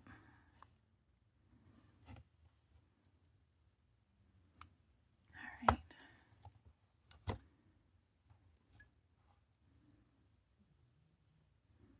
This is very symmetrical. We're gonna have a heavier end and a lighter end, but that is a lot of fun. That was a really fun design on that. All right, let me get this cleared away and I will pull out our beads for our next project.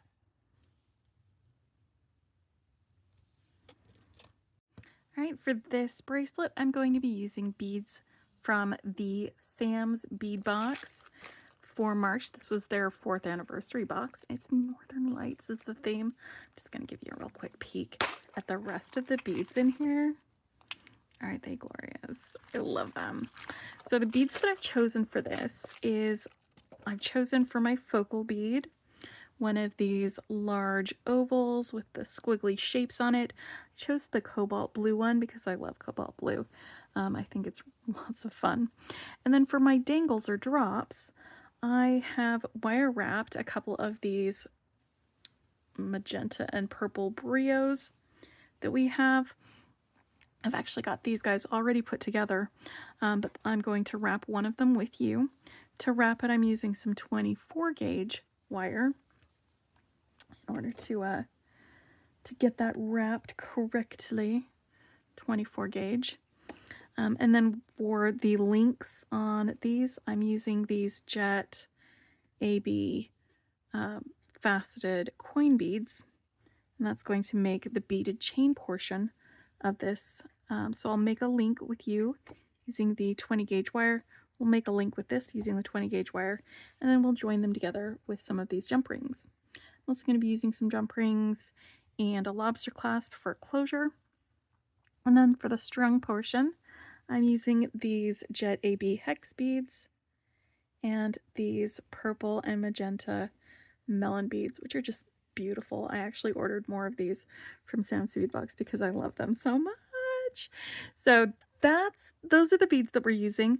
When I actually get around to the stringing part, I'm going to string onto this purple amethyst wire because I think it's going to be perfect to accompany this. All right. So let's grab some of this 20 gauge wire, and I'm going to make these first two links first. I'm just warming up my wire. Especially with a longer bead like this, I do like to work from the spool when I'm doing a link because it saves with estimating how much wire I'm going to need for that. So I'm going to go ahead and start with my simple loop. I'm going to bend that around till it meets. Give it a little to break it in half, or to bend it, not break it. I would like my loop to remain whole if I can. And then once I've got that made, slide my bead up there. And then from the bottom of the bead down, got 1 finger width. And since I've got my spool sitting right here, I'm going to go ahead and do the same thing with my coin bead, except I forgot to put my coin bead on here, so I'm just going to there we go. That's probably going to be the right amount of wire for that. See there, I just kind of overestimated because I didn't have the bead there to measure against. That's one of the reasons I like doing it that way. It's my methodology. It's fine if you do it a different way. Alright, so I've got my loop on one end, and I'm going to be basically doing the same link. It's just with a different bead. So I'm going to bend that over here next to the bead, about a 90-degree angle, and then measure my wire here for my loop. I'm going to measure out 1 centimeter or 1/4 of an inch, and then roll that sucker right up.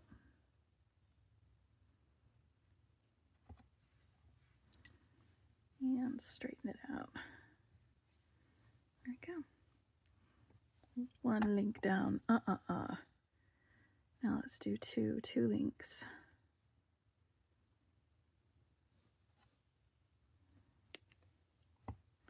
I'm basically doing exactly the same that I did with the other one.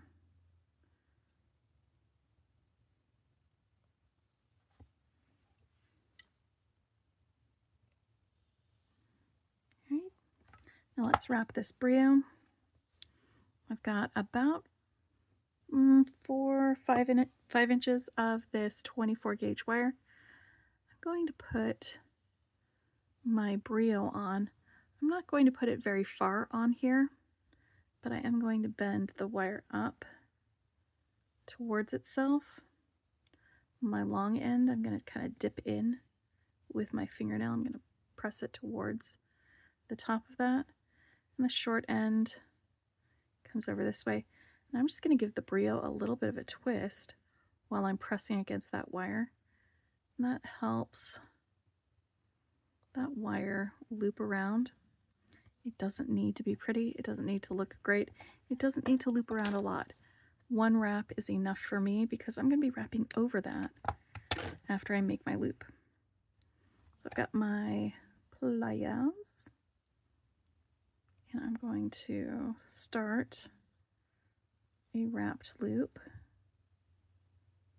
after I get that first part done, I'm going to keep heading down towards the rest of this brio with this wire. It can be messy, or you can have every wrap right up next to each other for the rest of it. Wrapping down around the top. Got a little bit of wire there. I'm going to grab my chain nose pliers and gently, gently tuck that under there. I'm actually going to grab these Zircon crimpers. Actually have a really narrow nose, so they get into tight places a little easier sometimes. There we go. I tucked it up under those wraps.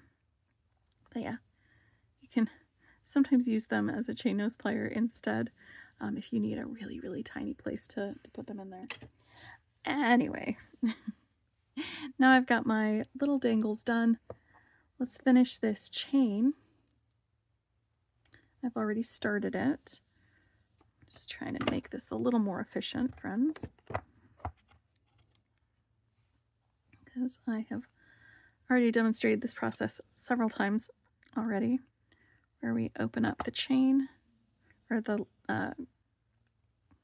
jump ring, put on one of the links on the chain, put on another link, and then add a dangle.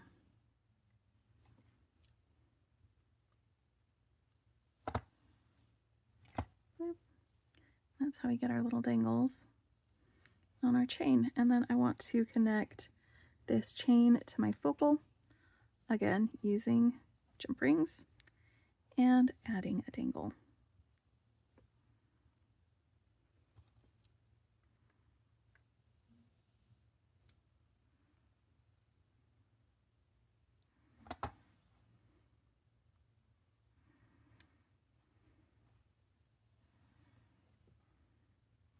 And I've got one extra dangle left, and that's going to go on the end of my strung portion.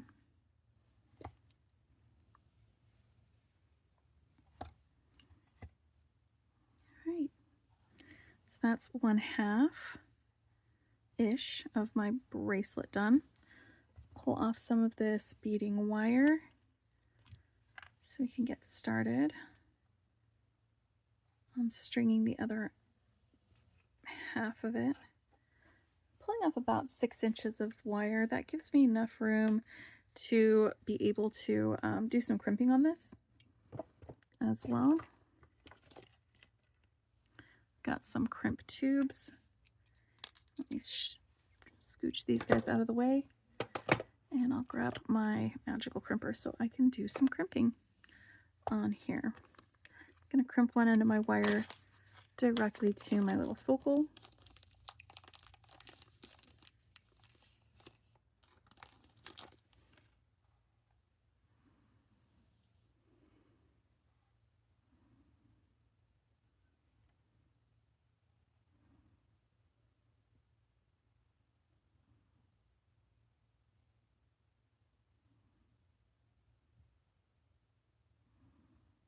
Okay. Go. Got that attached. Ravioli time. Now we turn it into a meatball.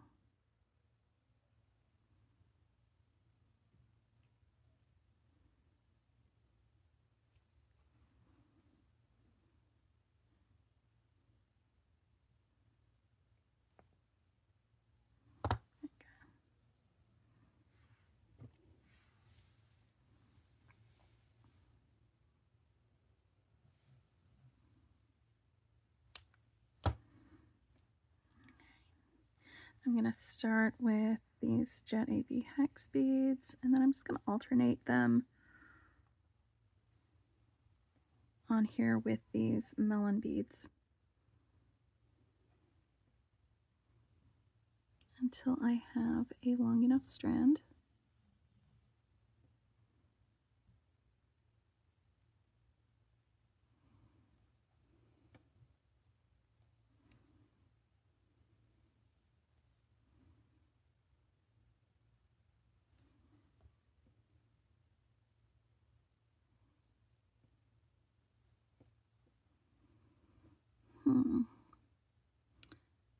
feel like this might end up being a little too long, and I'm about to check the length. The nice thing is I can always take beads off. That's why you measure it before you crimp it. Actually, I think that might be. I think I might have enough room to add another one of these melon beads. So let's grab one more. Again, I did get more of these, so I should be able to use some in a necklace, maybe a necklace to go with that, because I also still have more of this flavor of beads as well.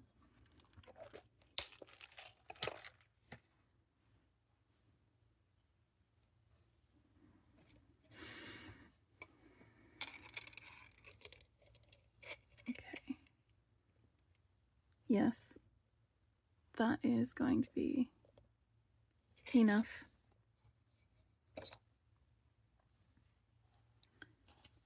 I already have one out. Nope. So I'm going to make a loop on this end. I'm going to grab some jump rings and clasps, and we'll get the closures attached.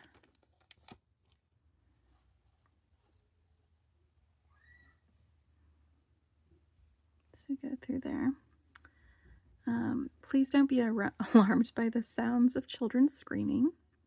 They are happy screams because we have children in our neighborhood who like to play, and they like to play outside. So I've got the windows open because it is springtime here and the weather is gorgeous and I love it.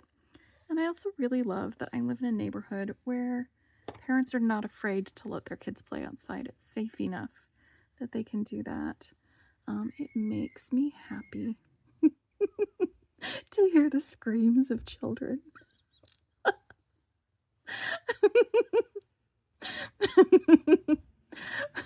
Playing.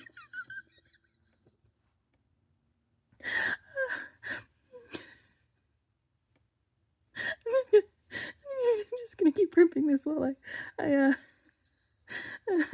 get over that. Sorry about that, friends. That was...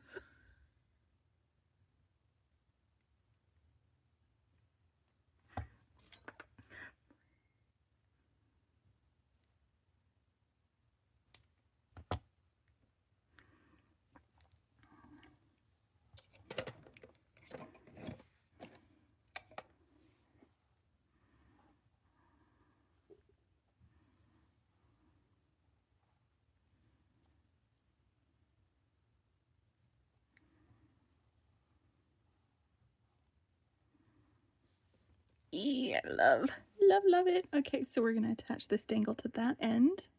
I've got a jump ring here for that. Let's grab a lobster clasp to attach to the other end. All right, and I always test my lobster clasps before I use them. Need another jump ring.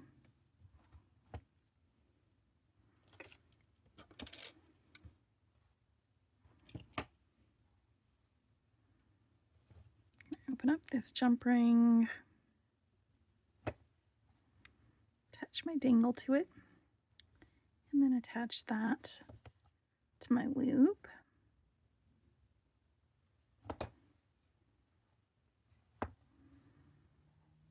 And we'll open this up.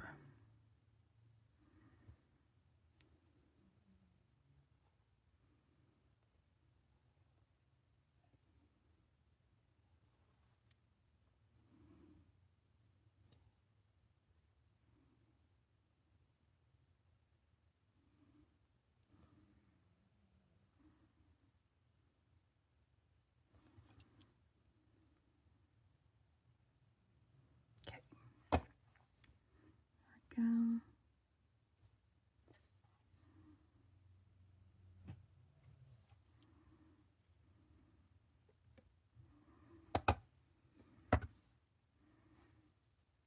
And there we have our northern lights.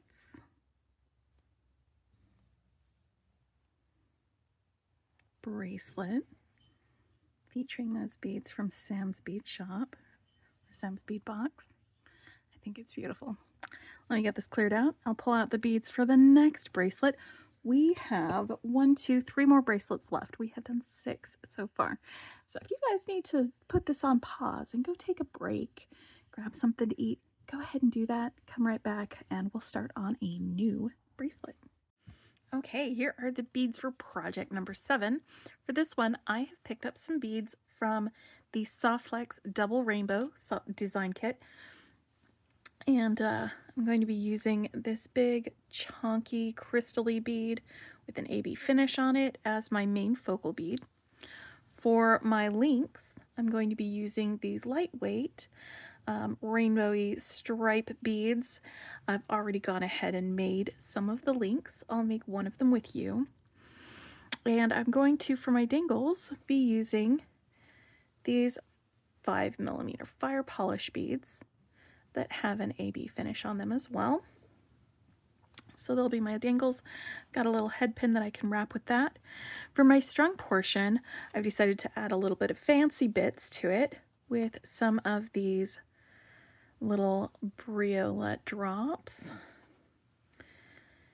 And I've got some extra sparkly bits here with some of these little metal beads. And then I've got one of each of the rainbow colors, and we're just going to string these along on this end. I've got a drop for the end of that, a lobster clasp, and some jump rings. And I'm going to be stringing it on the purple amethyst Softflex wire. All right, so let's make our drop. First of all, there they are. It's my round nose pliers. I've got to put our bead on first, and then we'll get the round nose pliers. Tip that over to the side and bring it round. Rotate it along. Now I need a second set of pliers so that I can wrap. Wrap, wrap, wrap, wrap, wrap.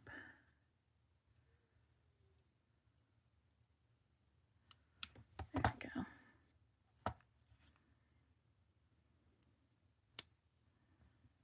Now I've got all of the drops that I need to make are made. Let's make a couple of simple loop links using my 20 gauge wire still.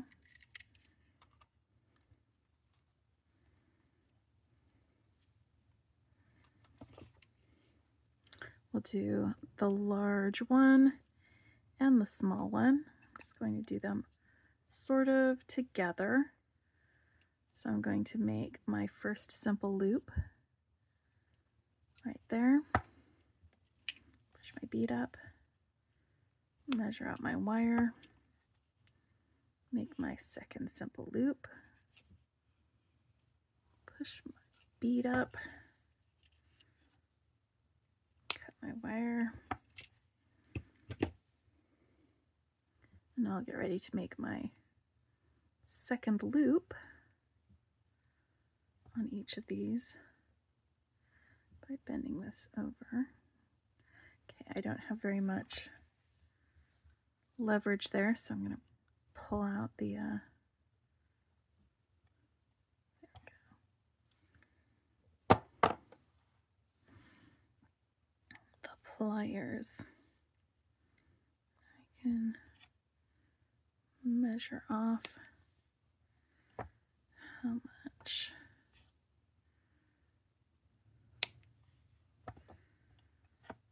wire to clip off.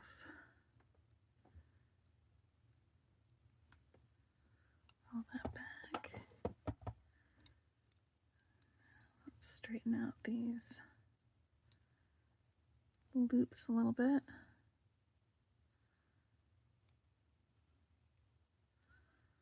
Make sure my loops are closed. So that's my main focal. It's just going to be a sparkly,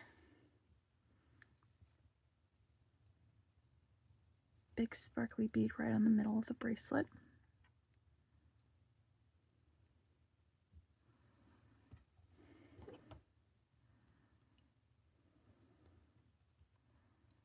And then there's my other loop there. All right, friends, let's get these connected together.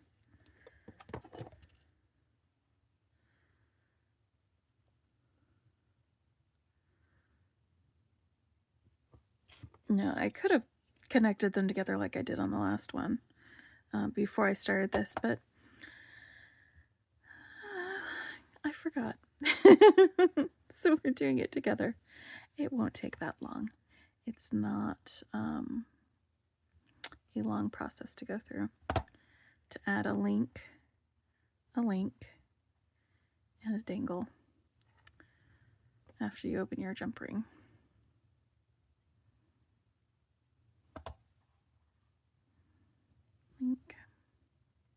Link, dangle.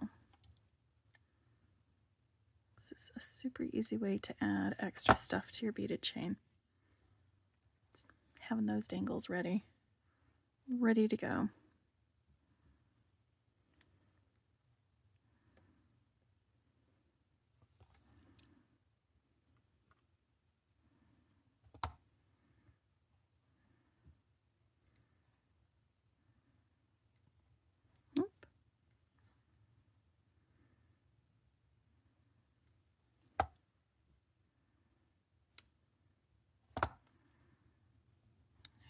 And now to connect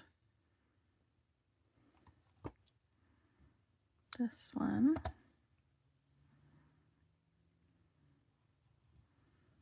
onto here.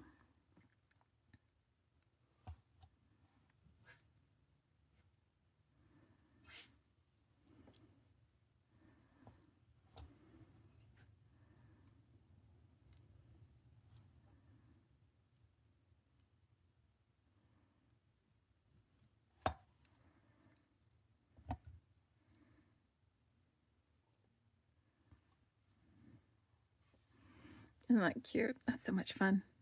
I love it, love it, love it. Let's get some beading wire out. Get this started on this side. I'm going to do the same thing that I did with the others, and I'm going to go ahead and connect the beading wire on here. Let's see, about 5.5, 6 inches of beading wire. Should work. I need to leave enough for crimping. Speaking of crimping, let's get out the crimper and my crimps.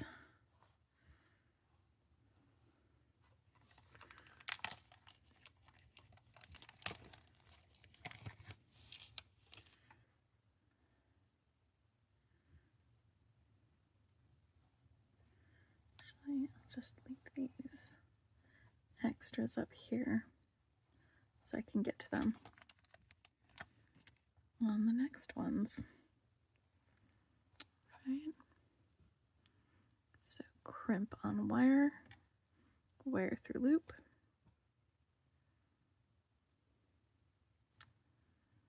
wire back through crimp,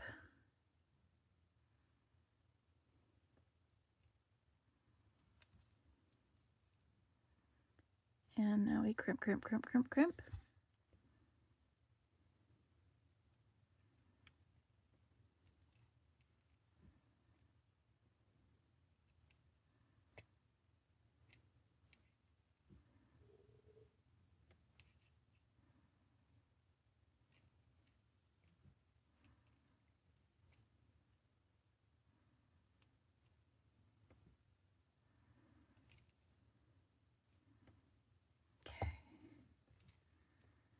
Now I'm going to put one of these metal beads here first so that it's the first thing up against the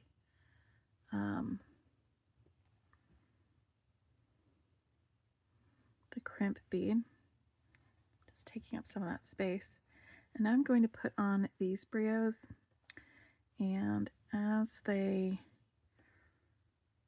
rest on here, they should stagger just by dint of the way that they change. And I'm going to just string on my little rainbow of some beads. Bloop, bloop.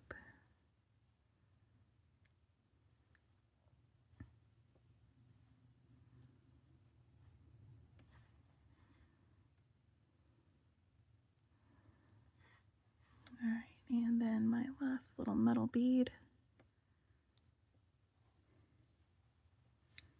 I'm going to check on the length and see if I need to add anything or extend anything, just to see where we are with that. But it feels like there's a lot going on, but it is a very, very fun bracelet.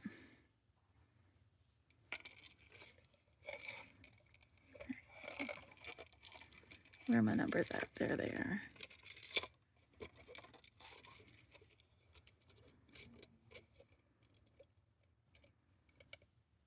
And that is not quite long enough. So let's add a couple more things to this.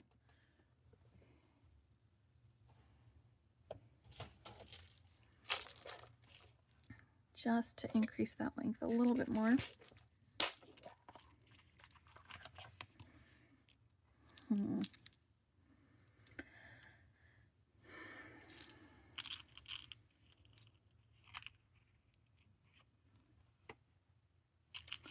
Wonder if it will make it too long if I add these little drooks in between my beads, because it is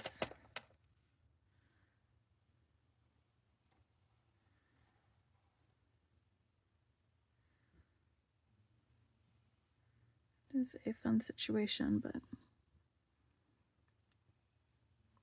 that'll give each color a little bit more of a chance to shine.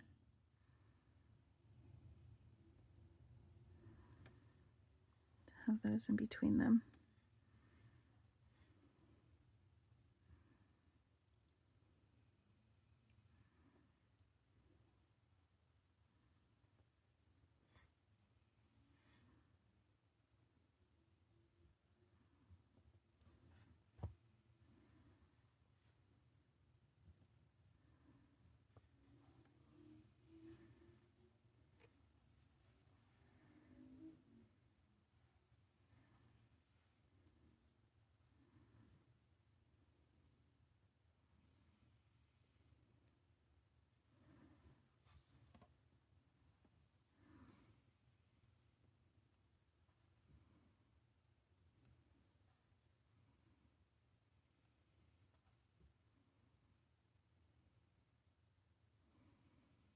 All right, I'm going to check the length real quick at the end of this here, because I have a feeling that this might make it a little too long. So I'm just going to check that.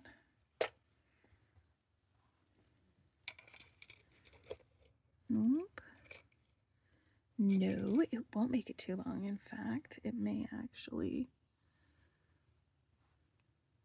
make it exactly the right length.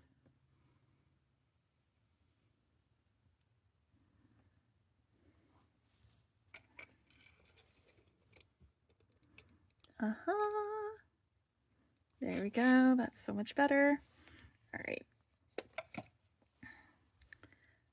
That actually really turned out pretty well, actually. So I'm going to make a loop like I did before with the others, and then we'll use a jump ring to attach the this dangle to this end, and then a jump ring to attach my lobster clasp to that end. Is that the lobster clasp I'm using? Yeah, that'll be the lobster clasp I'm using, I think. Yes. All right. I'm making this loop on this end.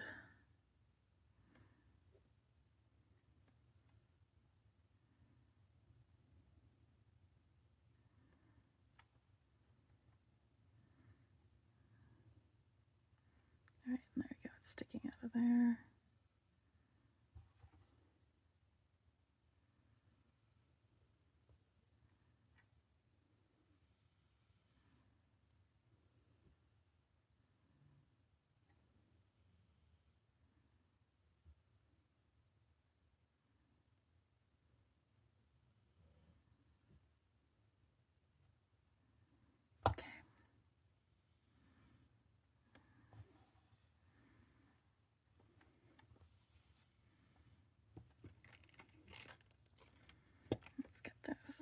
jump ring open.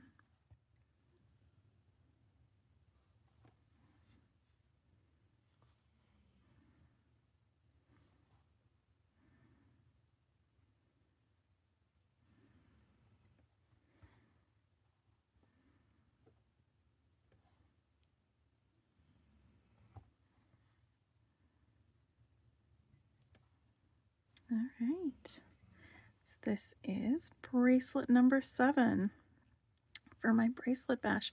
I have 2 more bracelets to share with you, and they're going to be a little bit different from the other ones that I've been doing. So most of these other ones have been sort of the same.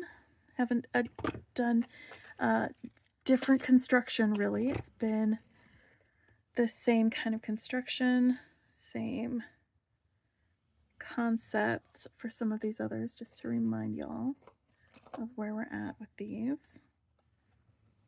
Lots of fun colors that I've just been enjoying. I love color. As you can probably tell. Love color.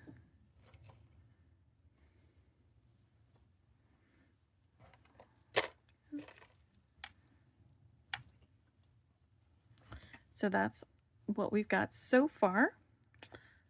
Let's pick this up and pull out the things that we're going to be using for our 8th project. And for that, I'm using this glow kit. This was a bundle from SilverSilk and More that came with the SilverSilk, which was right here. Literally just had it. There it is. So for this design, instead of having a beaded chain that I have dangles from, I am going to have part of the bracelet be SilverSilk chain, and I'm going to hang dangles from that. And then the other part of the bracelet will be strung, just like the others. And I think I might want tanzanite. Let's see if I got any of that. And I say tanzanite because look at that blue. It's gonna go so well with the rest of these. So well with the rest of these. All right. Now, the tricky part is going to be doing a 2-strand SilverSilk bit. So I'm going to use these double end connectors for that. But I'm 100% going to be using these little butterfly crystal butterflies for my charms. Let's go ahead and just make 5 of these guys. And then I think for my big focal bead, I'm going to grab one of these guys. And maybe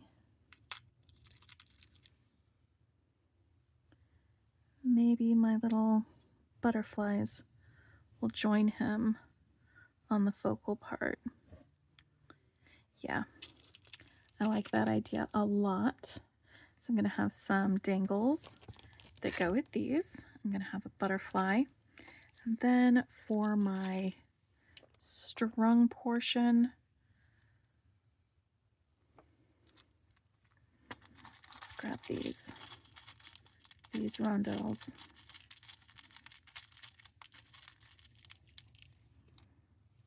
I'm going to use those. All right. Now, which parts do I do first?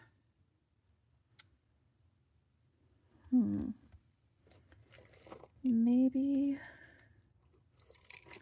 I will do the stringing portion first.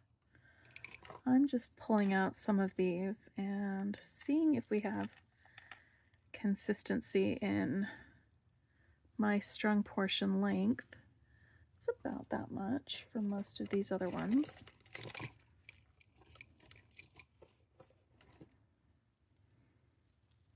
That one's a little bit longer, I think.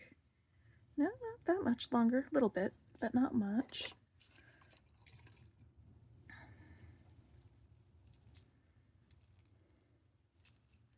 Yeah, okay. So if I string it about that same length,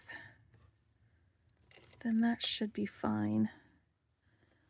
All right, let's make our focal bit and charms first. So let me grab some. Going to grab some more of these head pins. And now because I need my charm, like the loop on this, to be a specific size in order to string it onto my chain, my SilverSilk chain. And this is custom SilverSilk. It was made for this. So I've got a gold ball chain in here with a silver wire along the outside of it. And this is a lilac tube with baby blue wire knitted around it. That's pipe chain. You can actually put stuff through the pipe chain, but that's not how I'm going to be using it for this design. It's just going to be a strand like that in my thing. I'm just straightening out some of my head pins real quick.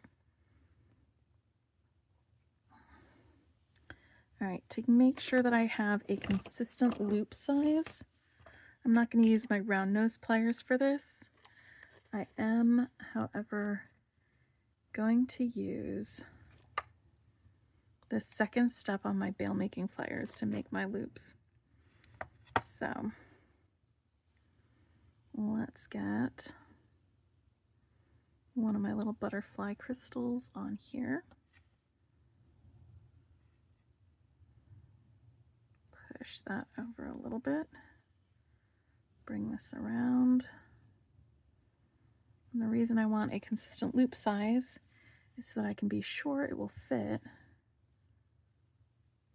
on my capture chain.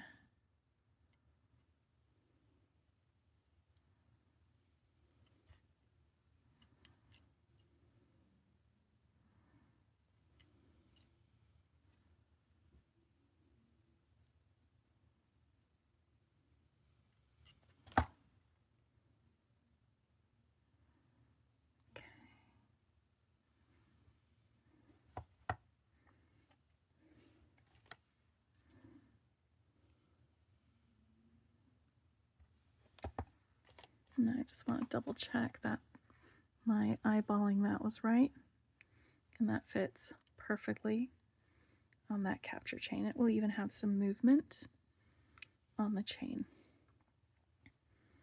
All right, so I'm going to make the rest of my 4 of these using my bail making pliers.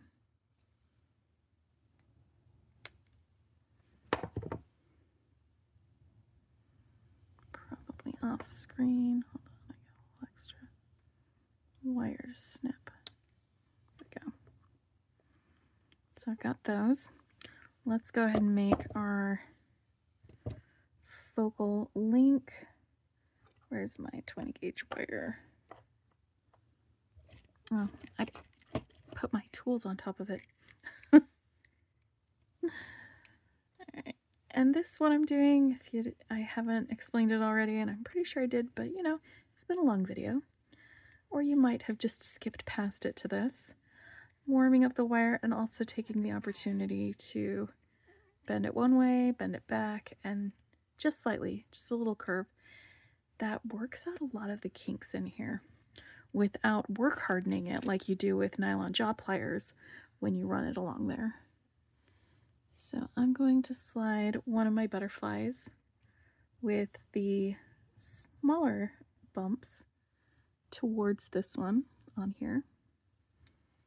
And then we'll put a second one on. And I'm just going to do some simple loops just like the others. And I can do that with bill making pliers just as easily as I could with my round nose pliers. So I'm just doing that over there. That's not closed all the way. There we go, that's better. And then I've got my little springtimey butterfly focal. I love it so much. Yeah, this was honestly one of my favorite. This is going to be a little bit long, so I'm going to give it a bit of a bend. There we go. Yeah, one of my favorite ones that Neely put together this year. I loved it so much that I bought it twice for me, and I bought another one for my sister, and had Neely just send it to her house.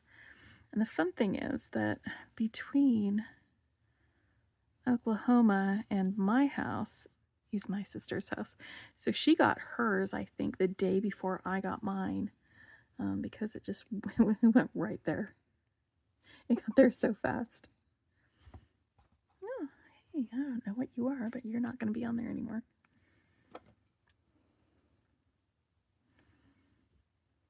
Okay.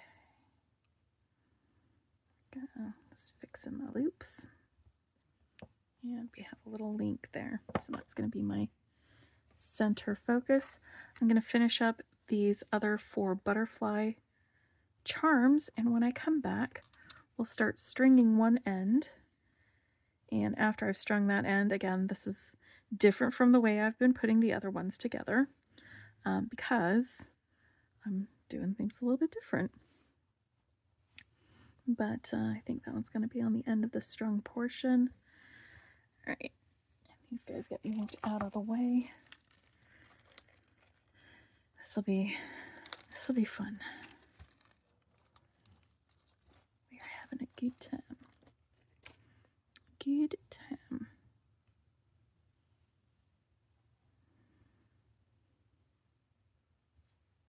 Okay, so I've got this and these all finished up. We're going to get the other half done up after I have strung on my beads. Now I'm going to go ahead and just start stringing onto the wire, and then come back and do a little bit more. I'm going to just do 3, a little bit of color blocking. I'm going to do 3 of the same color. So I've got 3 of this light blue color, 3 of this gorgeous yellow color,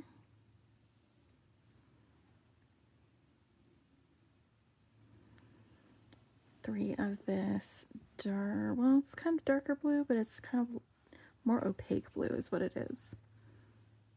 It's still a very light blue. 1, 2, 3, and then 3 of these light rose colored ones. 1,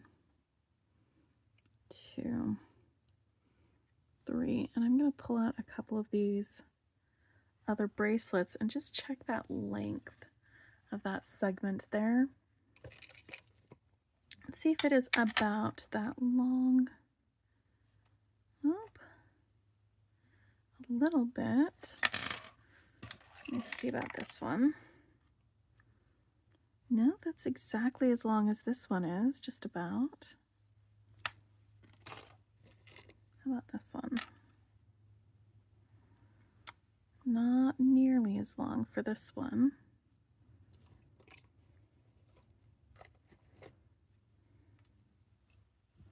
Exactly as long as this one. You know what? So I think this is probably going to be good for me. I'm going to go ahead and make a loop here on this end that I can use for closures or something else like that. Just going to bend that back, go through. I love a nice soft pastel palette.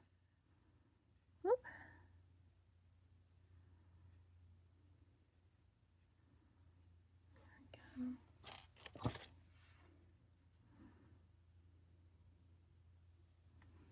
let's see, we're doing this part first, whereas with some of the other bracelets we did the beaded chain with the dangles first.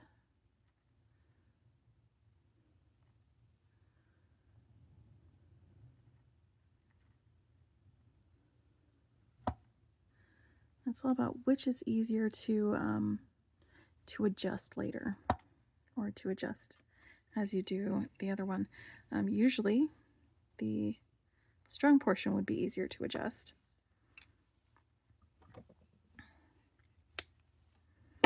But for this, it's going to be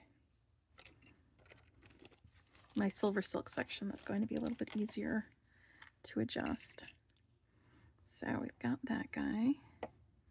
I'm going to attach this end onto the side of this focal, and I need my crimps for that. Crimp, loop, crimp.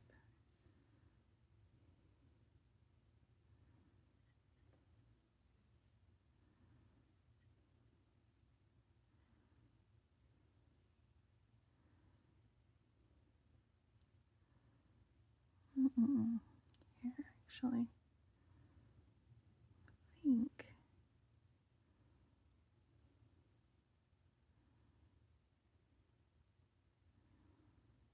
that might actually go through one of those.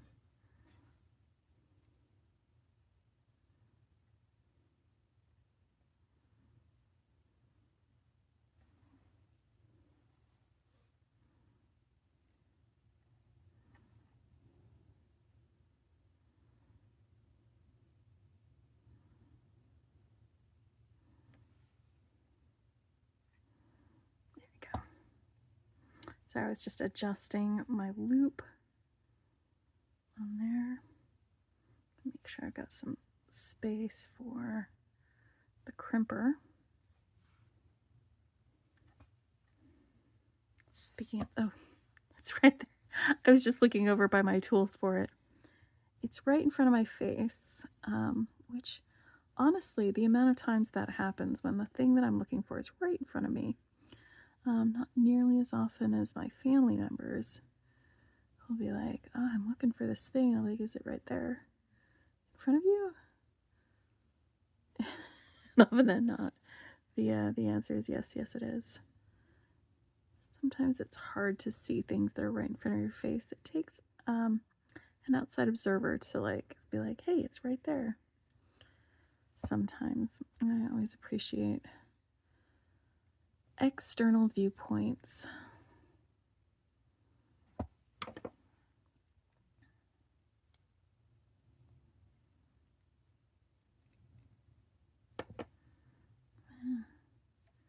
That was weird. All right. So there's 1/2 of our little bracelet. And now I need to get this part attached here. I am going to have a little dangle attached from that part as well. So we'll get a jump ring.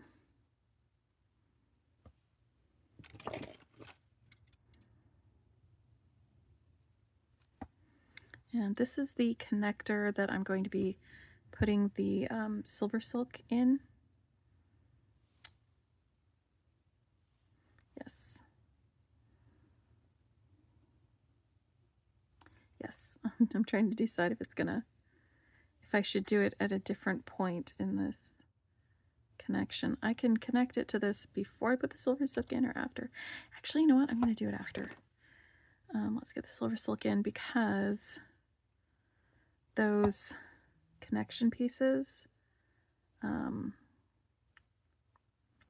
they will get in the way of me trying to close this finding. I'm just gonna crack that up a little bit wider by putting the ends of my pliers into the hole and then using my fingers to kind of just flatten them out a little bit. That way I can get these guys in here. I'm just going to take one end of this chain. I'm not going to cut it yet because I'm going to need to measure it first. And I'm going to better be able to measure it and see how much of it I've got once I've got both of these in here. So they're going to go in like this. I will have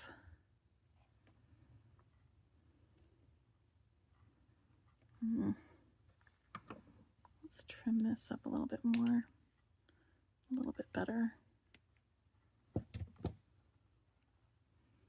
Those ends, trying to get that all the way in there. I might need to widen this a little bit more.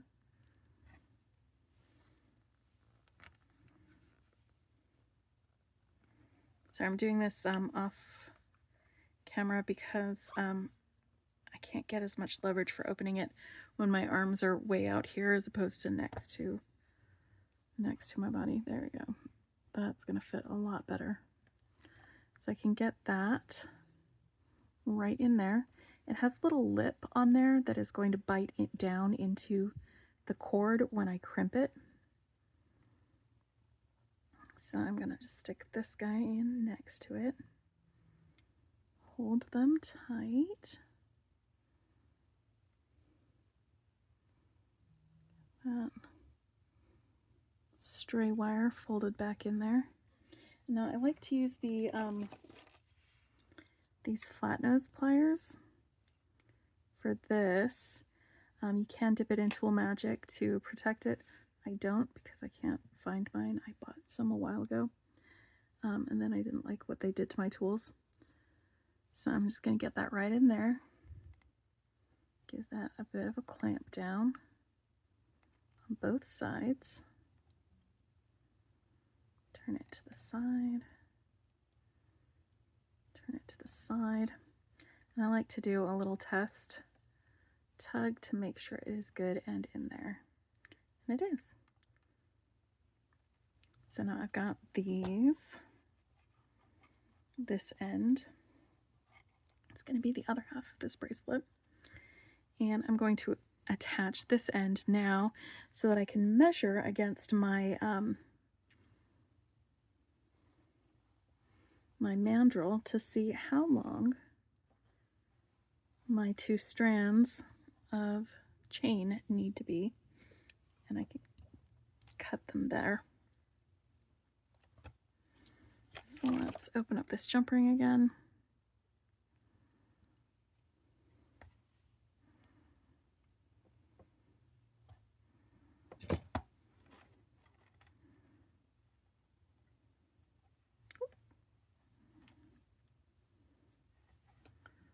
That was not fun.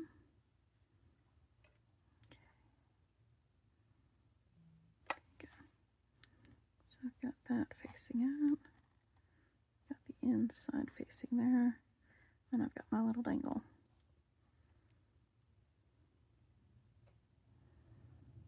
Okay.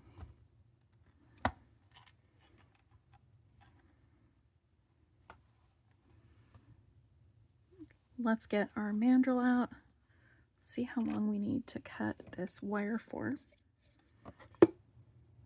Now I'm going to keep in mind that I'm going to have a jump ring here, and wherever we cut it, there's going to be a little extra space here and a lobster clasp as well. So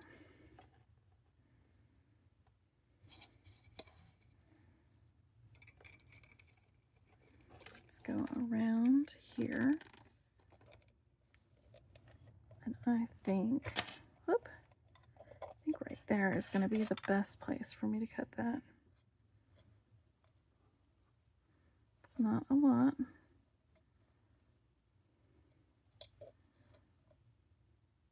But I'm going to want these to be parallel when I do it, so that I'm cutting them at the same time. Okay, that's good. Sometimes you get these little bits of wire, these dangly bits. I'm just trying to clean those up before we get them out there. And before I put the other end of this SilverSilk,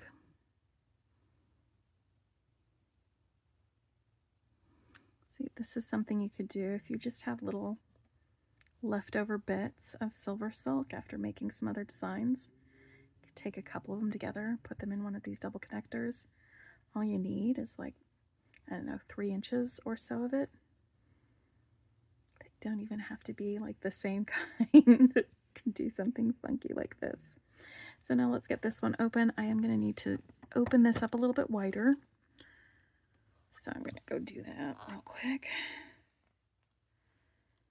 It's just it needs that to be open a little bit more in order to get the pipe chain in, because it is a thicker chain than the capture chain is. All right, so I'm just double checking to make sure that that's wide enough before I do anything else to it.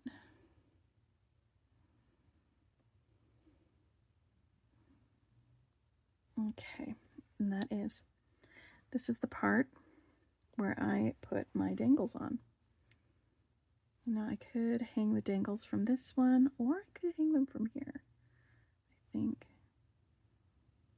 No, that's not quite big enough to go over that one. All right, so we're definitely doing it on this one. I was just playing around with different ideas for how this is going to go. So string these butterfly dangles on.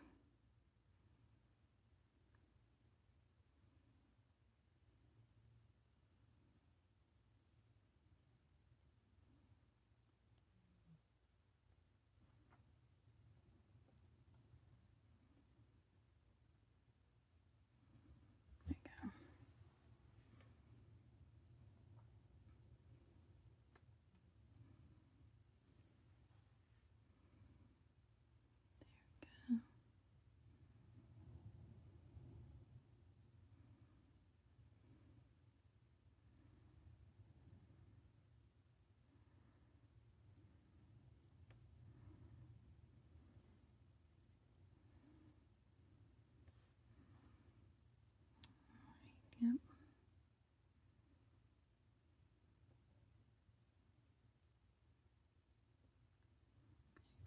All the way in. All the way in. Oh. Wrong, guys.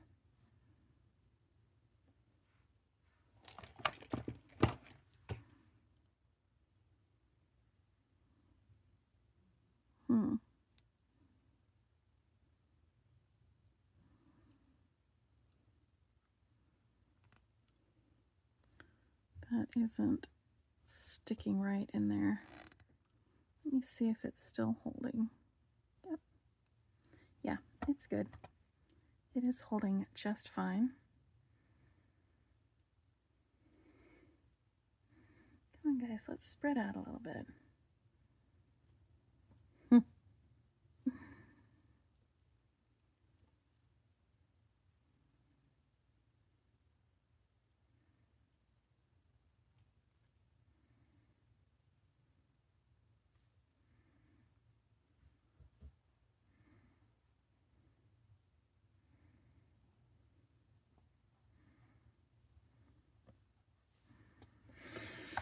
Gonna just double check that size here.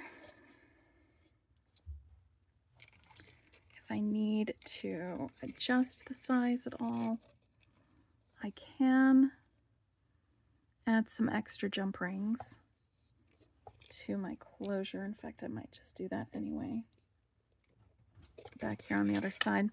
So let's get a lobster clasp here.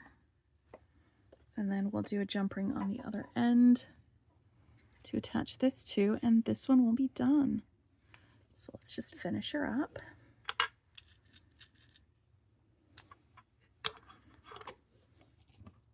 Isn't that pretty? Pretty and pastel-y.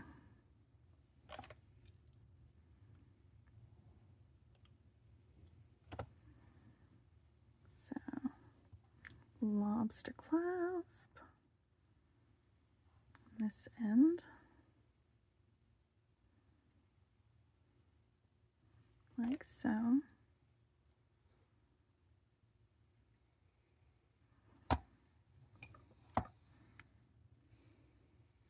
Honestly, it's the crystal butterflies for me.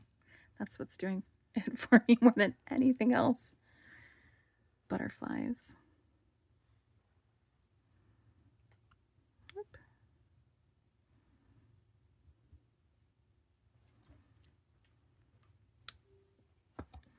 And I'm going to go ahead and just put this one on there. And then I'm going to grab a second jump ring. Again, just to make sure that I've got enough loops to be able to close it comfortably. And I'm almost done with this.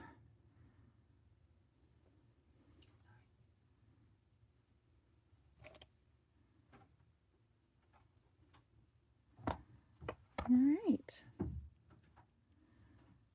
So this is project number, wait, I almost said 4. Project number 8. There's one more that I want to share with you, and it's also going to be pretty different from the ones that came before, but still in the same, I guess, the spirit of that design a little bit. All right, let me get this stuff out of the way. I'll get that one out here, and we can put together our final one. Okay, and so this is our final project, and what's going to make this one different is that I'm going to be using some 2-hole beads for a lot of this. Now I am still making a beaded chain link for one half, and I'm going to be stringing on the other half, but we're going to have 2-hole beads involved in all of these. I even used 2-hole beads to make my dangles. These are silky beads that I have used some 24 gauge wire to wrap and add some little seed beads to make some little dangles. So those are going to be my dangles. I'll make one of them with you so you can see how I did it. And then I've also got some of these 2-hole crescent beads, and I've just got them in little groups of 3 with seed beads scattered in there to make some links, and I'll show you how I made those as well. That's going to be for the beaded chain portion. I've got my dangles. I'm going to be putting them together pretty much the same way as the others. It's just the big difference is the 2-hole beads, which are some of the funnest beads to play around with. Honestly, I love them a lot. For the strung portion, I'm going to be using these fuchsia lined super duos and some of these 11-0 seed beads, just a strung portion on the other half of this. And I've got another little dangle that I made with my silky right there. For the rest of it, I am going to be stringing on some dark blue lapis wire. The beads here were the Cobalt AB beads that came in my 2-hole bead subscription. The rest of these beads came from my, or sorry, this was my seed bead subscription. The rest of these beads were my 2-hole bead subscriptions, except for this one. This is my focal bead, but it's not complete yet. I'm going to be adding to this. This I pulled out of my stash because it's just so similar to the super duos that I want to use. So I'm going to be using this, but I'm going to be wire wrapping this in such a way that it's got a little seed bead halo around it, using, again, some of these Cobalt AB beads for that. All of the wire that I'm using is 24 gauge for this project, and yeah, it's going to be put together pretty much the same way I did the other ones. It's just a little bit different because of the 2-hole beads. So let's make a dangle real quick. I already made the other ones that I'm using. You're going to want 24 gauge wire, 26 gauge works just as well. And I'm going to want to find the middle of this. This is about 4 inches of wire. And so I'm just going to bend it into a little bit of a U shape. I don't need any sharp bends yet. I just want to have a place where my seed beads can accumulate right there in the middle of it. So I'm going to take one end and pick up 5 11-0 seed beads. 1, 2, 3, 4, 5. Drop them down there into the middle. I'm going to pinch the seed beads and bring the wires together a little bit closer.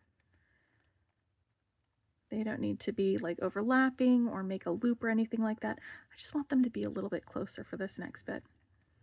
And I want to put both ends of my wire through my silky bead. Each end goes through a different hole on that silky bead. And we're going to put that, bring it all the way to the bottom. And I'm just going to pull on that wire a little bit to tighten that up. And now I've got the first part of that done. Right here up at the top, I'm going to take my pliers and I'm just going to pinch the wire together. It makes the wire lay down straight on top of this pointy part and then go out straight away from it. It's a really easy way to get that wire conforming right there to the point of that. And I'm going to take my round nose pliers and I'm just going to tip the wire back just a little bit, bring it forward, rotate my pliers, bring both ends of these wire together at the same time. And we're just going to go around twice, and then I'm going to hold on to this and twist with my pliers here so that I get a nice centered forward-facing loop with that. It's sort of a double loop, but that's okay. Oop, I need this guy to go around towards the back with my excess wire. There we go. Now I can do some proper snipping. Let's snip each of them separately.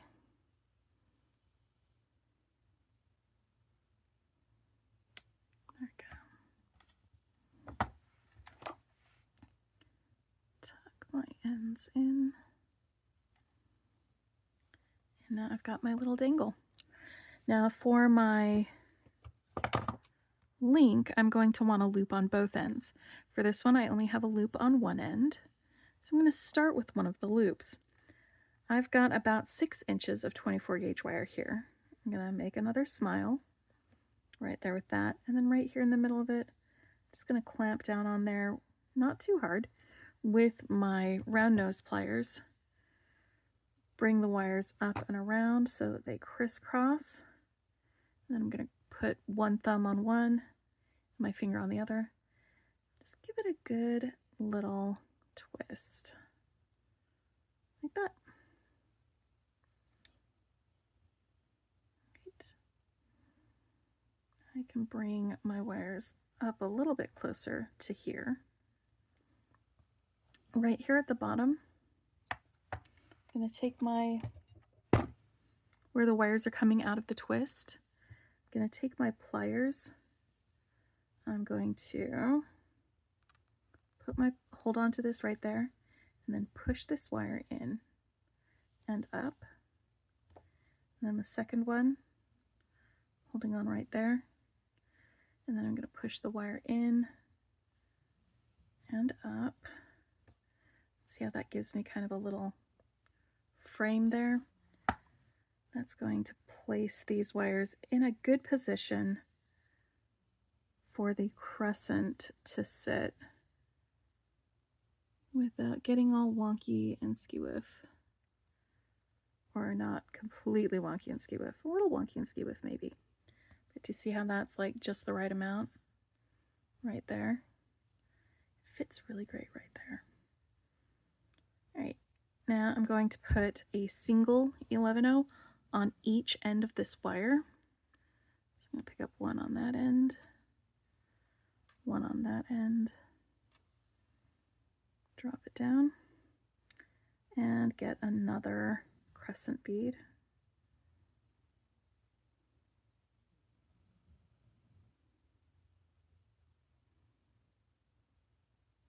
Crescent bead is going to go on both wires, one wire through each hole. And I want to make sure that I'm putting it through the wires in the same way as my previous bead was placed on here, my previous crescent bead, so that they're facing the same way.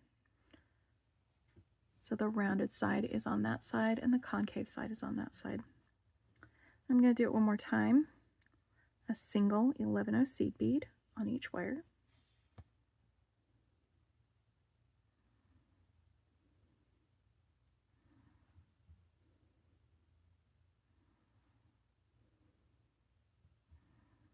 And one more crescent bead. Again, make sure that we go in the same way that we did before, that it's facing the right direction.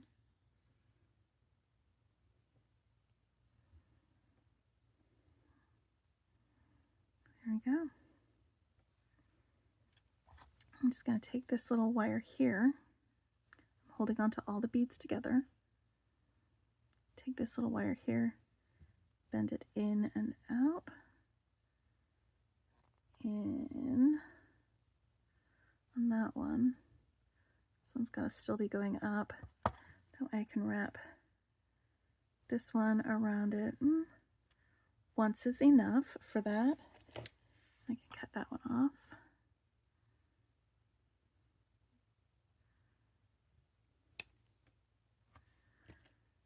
And then I can make a loop with my round nose pliers with the remainder of my wire. I'm going to tip that over, go around my pliers,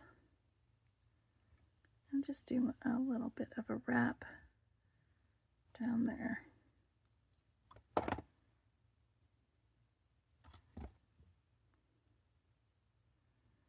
Now I have a little beaded chain link that I can connect together with the other ones with some jump rings. Now these are wrapped loops and not the simple loops that I was doing on the other ones, and that's because I'm using 24 gauge wire. 20 gauge wire can handle simple loops. It is a sturdier wire. 24 gauge is softer, smaller gauge, easier to bend, and also won't hold a simple loop very easily. So, well, it will for a little while until a little bit of pressure is put on it, and then it won't anymore. So I've got all of my dangles and my links made. Let's make our focal link. I'm going to start here with my fire polish bead. And then I'm going to pull out about, I don't know, 12 inches of this 24 gauge wire. I think that's about 12 inches. That's good enough. All right. I'm going to make a wrapped loop on one end of this wire. It seems like it's going to be a lot, but don't worry, we're going to use most of it. A couple of inches from the end of it, I'm going to bend my wire back, bring the wire around the top, rotate my pliers, keep it going, and then I'm going to do a couple of wraps.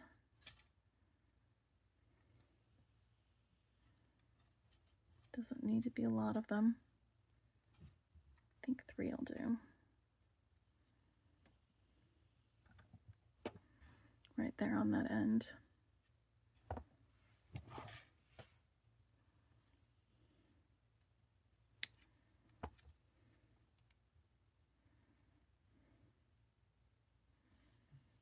Now that I've got one loop on that wire, we'll stick our bead on. And on the other end, I'm going to make another loop.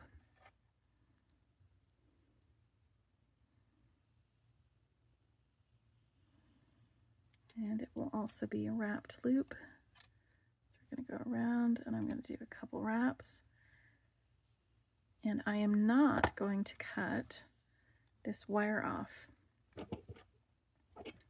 No. Because I'm going to start stringing some 11-0 seed beads onto here. I'm basically going to be doing a tiny herringbone, but just a single row. I'm not going to actually like do multiple rows of it. I'm just going to go around with some seed beads, wrap the wire, and then go around the rest of the way and then wrap the wire. That's all I'm going to do. So let's pick up some seed beads. And I don't know the count on this, so I'm going to just pick up several of them.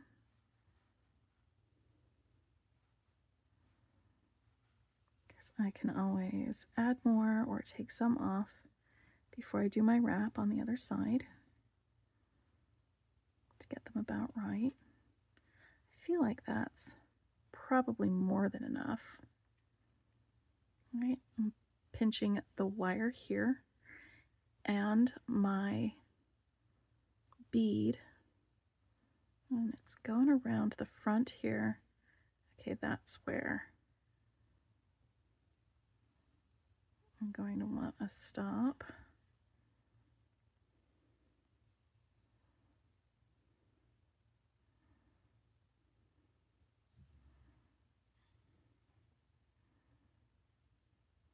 Pinching the bead and these other beads in the wire. Just going to go around one time around that part of the wire. Just pre-rounding it. And I'm going to pick up some more beads. How many did I get on here? 1, 2, 3, 4, 5, 6, 7, 8. So let's pick up 8 beads. 1, 2, 3, 4, 5, 6, 7, 8. Go, those seed beads. We're just going to bend it around.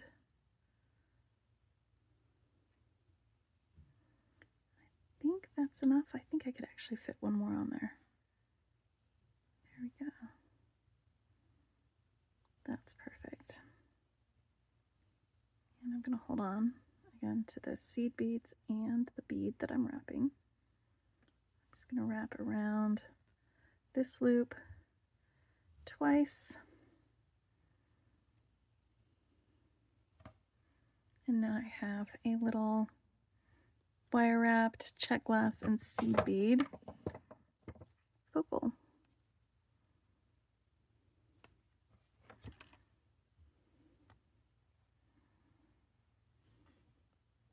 All right, let's put together our chain link part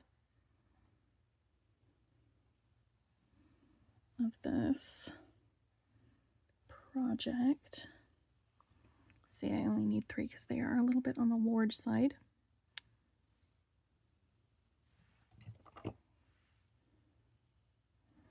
Open and close some jump rings.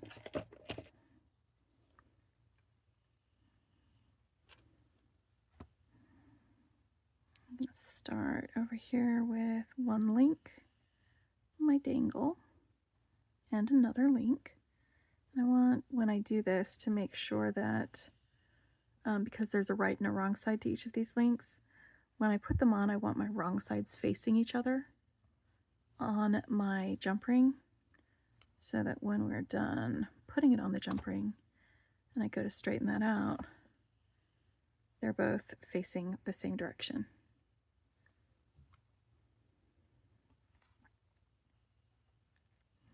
So let's do that again.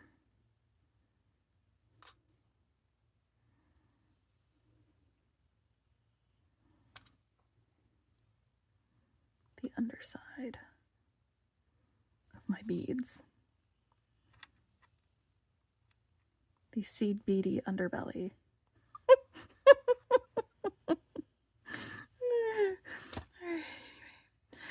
So I've got this one on here. I want to put this other one on in such a way that the undersides are facing each other.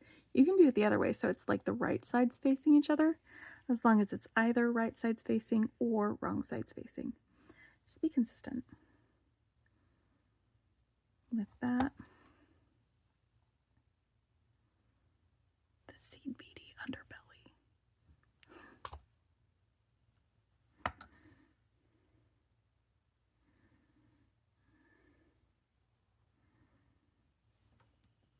Yay! Dangles.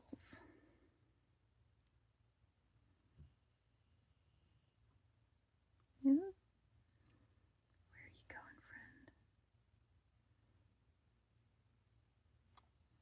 I think that's the wrong side of all of these things. That's okay though. I can get it straightened out later. No. No, I can't get it straightened out later. It's going to bother me if I don't fix it now. I want this to be on the other side of that.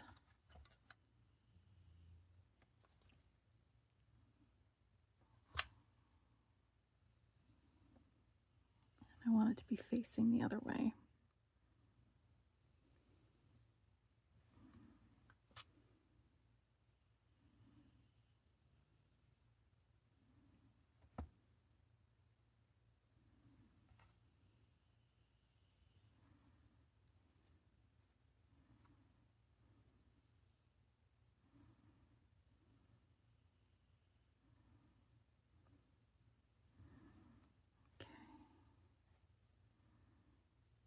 Let's try that again. Okay, that's better. Yes, that is much better.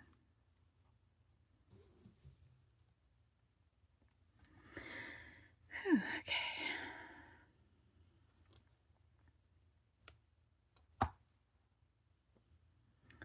My little Dini Funko. My next dangle. And my chain.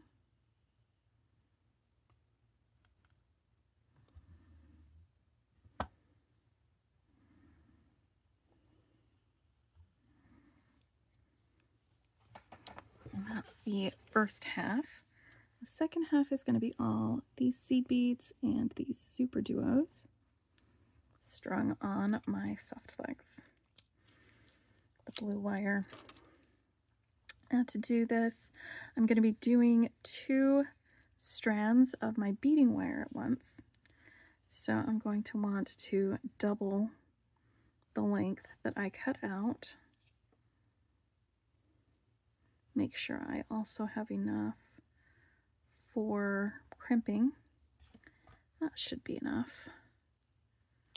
In this case, that's about 15 inches, which is enough to go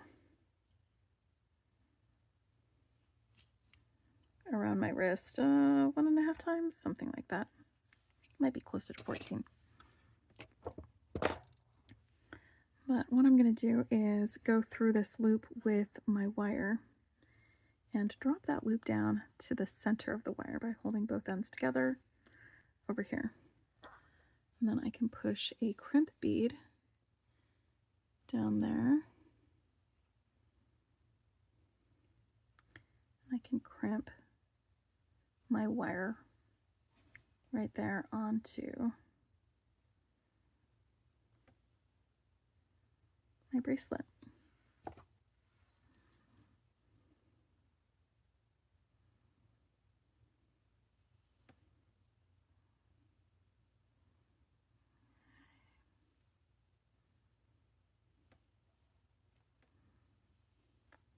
If you'd like more tips and tricks about the magical crimper, I will put a link to my it's a very short video that talks about it with a few other tips and tricks. It goes into the process a little more slowly than I did today, so you can get a little bit better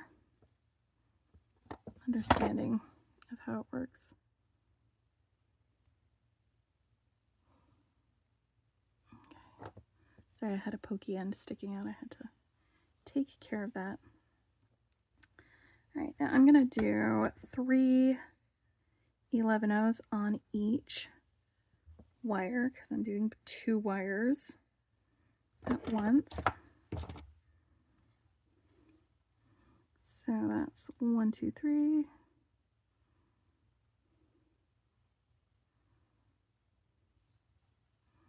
One, 2, 3. This is 0.019 beading wire. It's about medium thickness. It's fairly strong. But 11/0 seed beads fit just fine on this wire. So I've got them down at the bottom where it splits. Now I'm going to put on one of these super duos. I'm just going to go through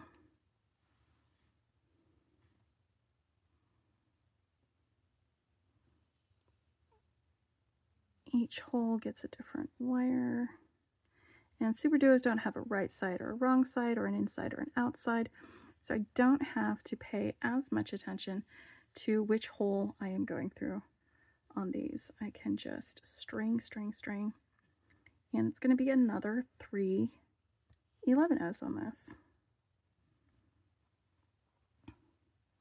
1, 2, 3. 1, 2, 3. Now this should not take me very long to get this strung.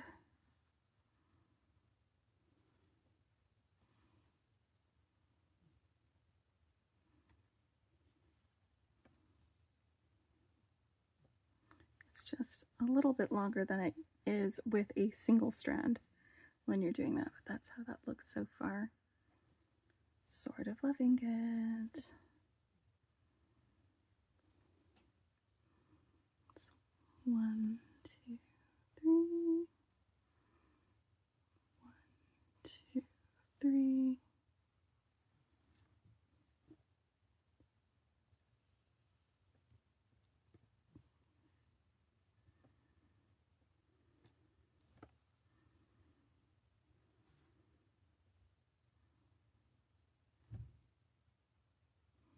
And if you are curious about the bracelets that I'm wearing, this is the one that I just made with SilverSilk and the butterflies, but this one was one that I made in a previous Bracelet Bash where I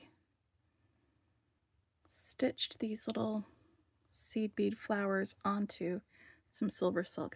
I will have links to my Bracelet Bash playlist in the description, but I'll link directly to this video as well if you don't want to go searching through my playlist and would like to just go see how I did that one. It does involve using a needle and beading thread though, but it is a lot of fun to do that. It's just another fun way of playing with beads. But it kind of matches a little bit, just a little bit with what I'm actually making right now. It's not a bad thing at all. It just tells you that these beads are definitely for Beki.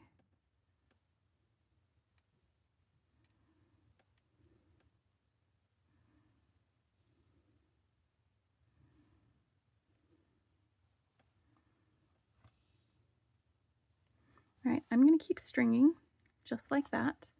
And when it is the right length for me, I will join you back here.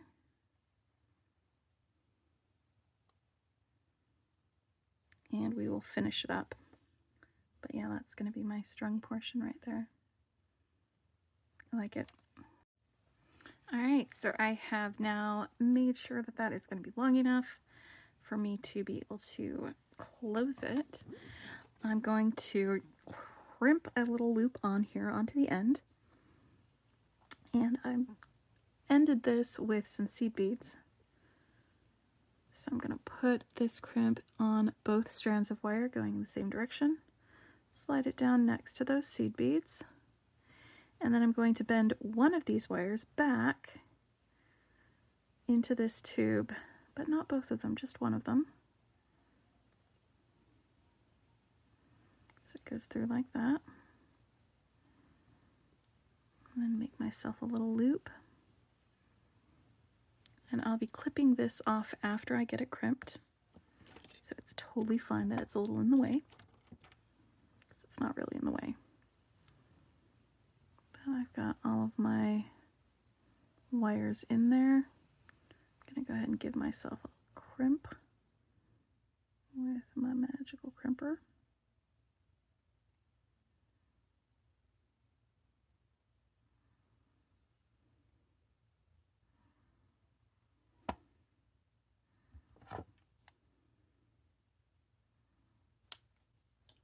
Now I'm going to grab a couple of jump rings and attach my dangle onto the end of this. These jump rings will be where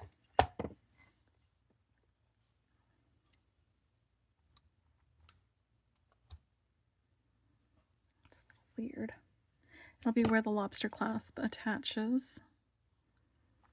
So I'm going to put one on there, close that up. I can add more if I need extra length, but I don't think I'm going to need it because I measured. And that's going to be just long enough.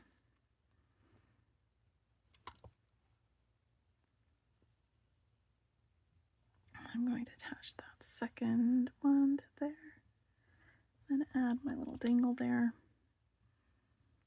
to the end. And then on this end of the bracelet,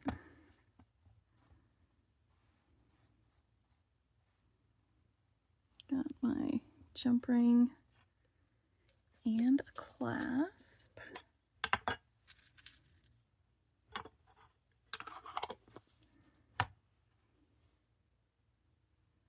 Always make sure it works.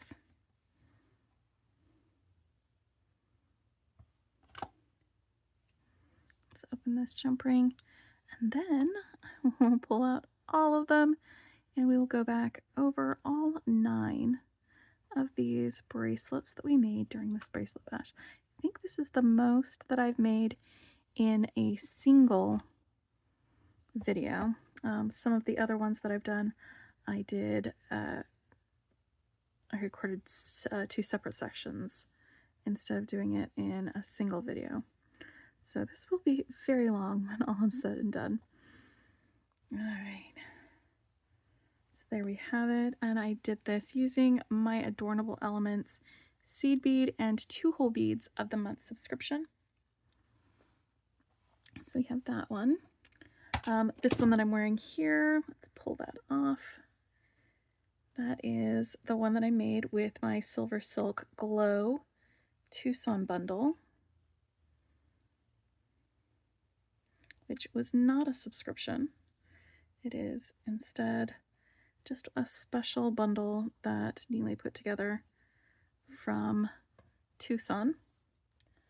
And then let me grab some of these other ones from over here. These are not in any particular order. They are as I see them. There is this rainbow one from the Double Rainbow Softflex design kit. It is sparkly and colorful and absolutely joyful to look at. We've got this one that was from the Bargain Bead Box.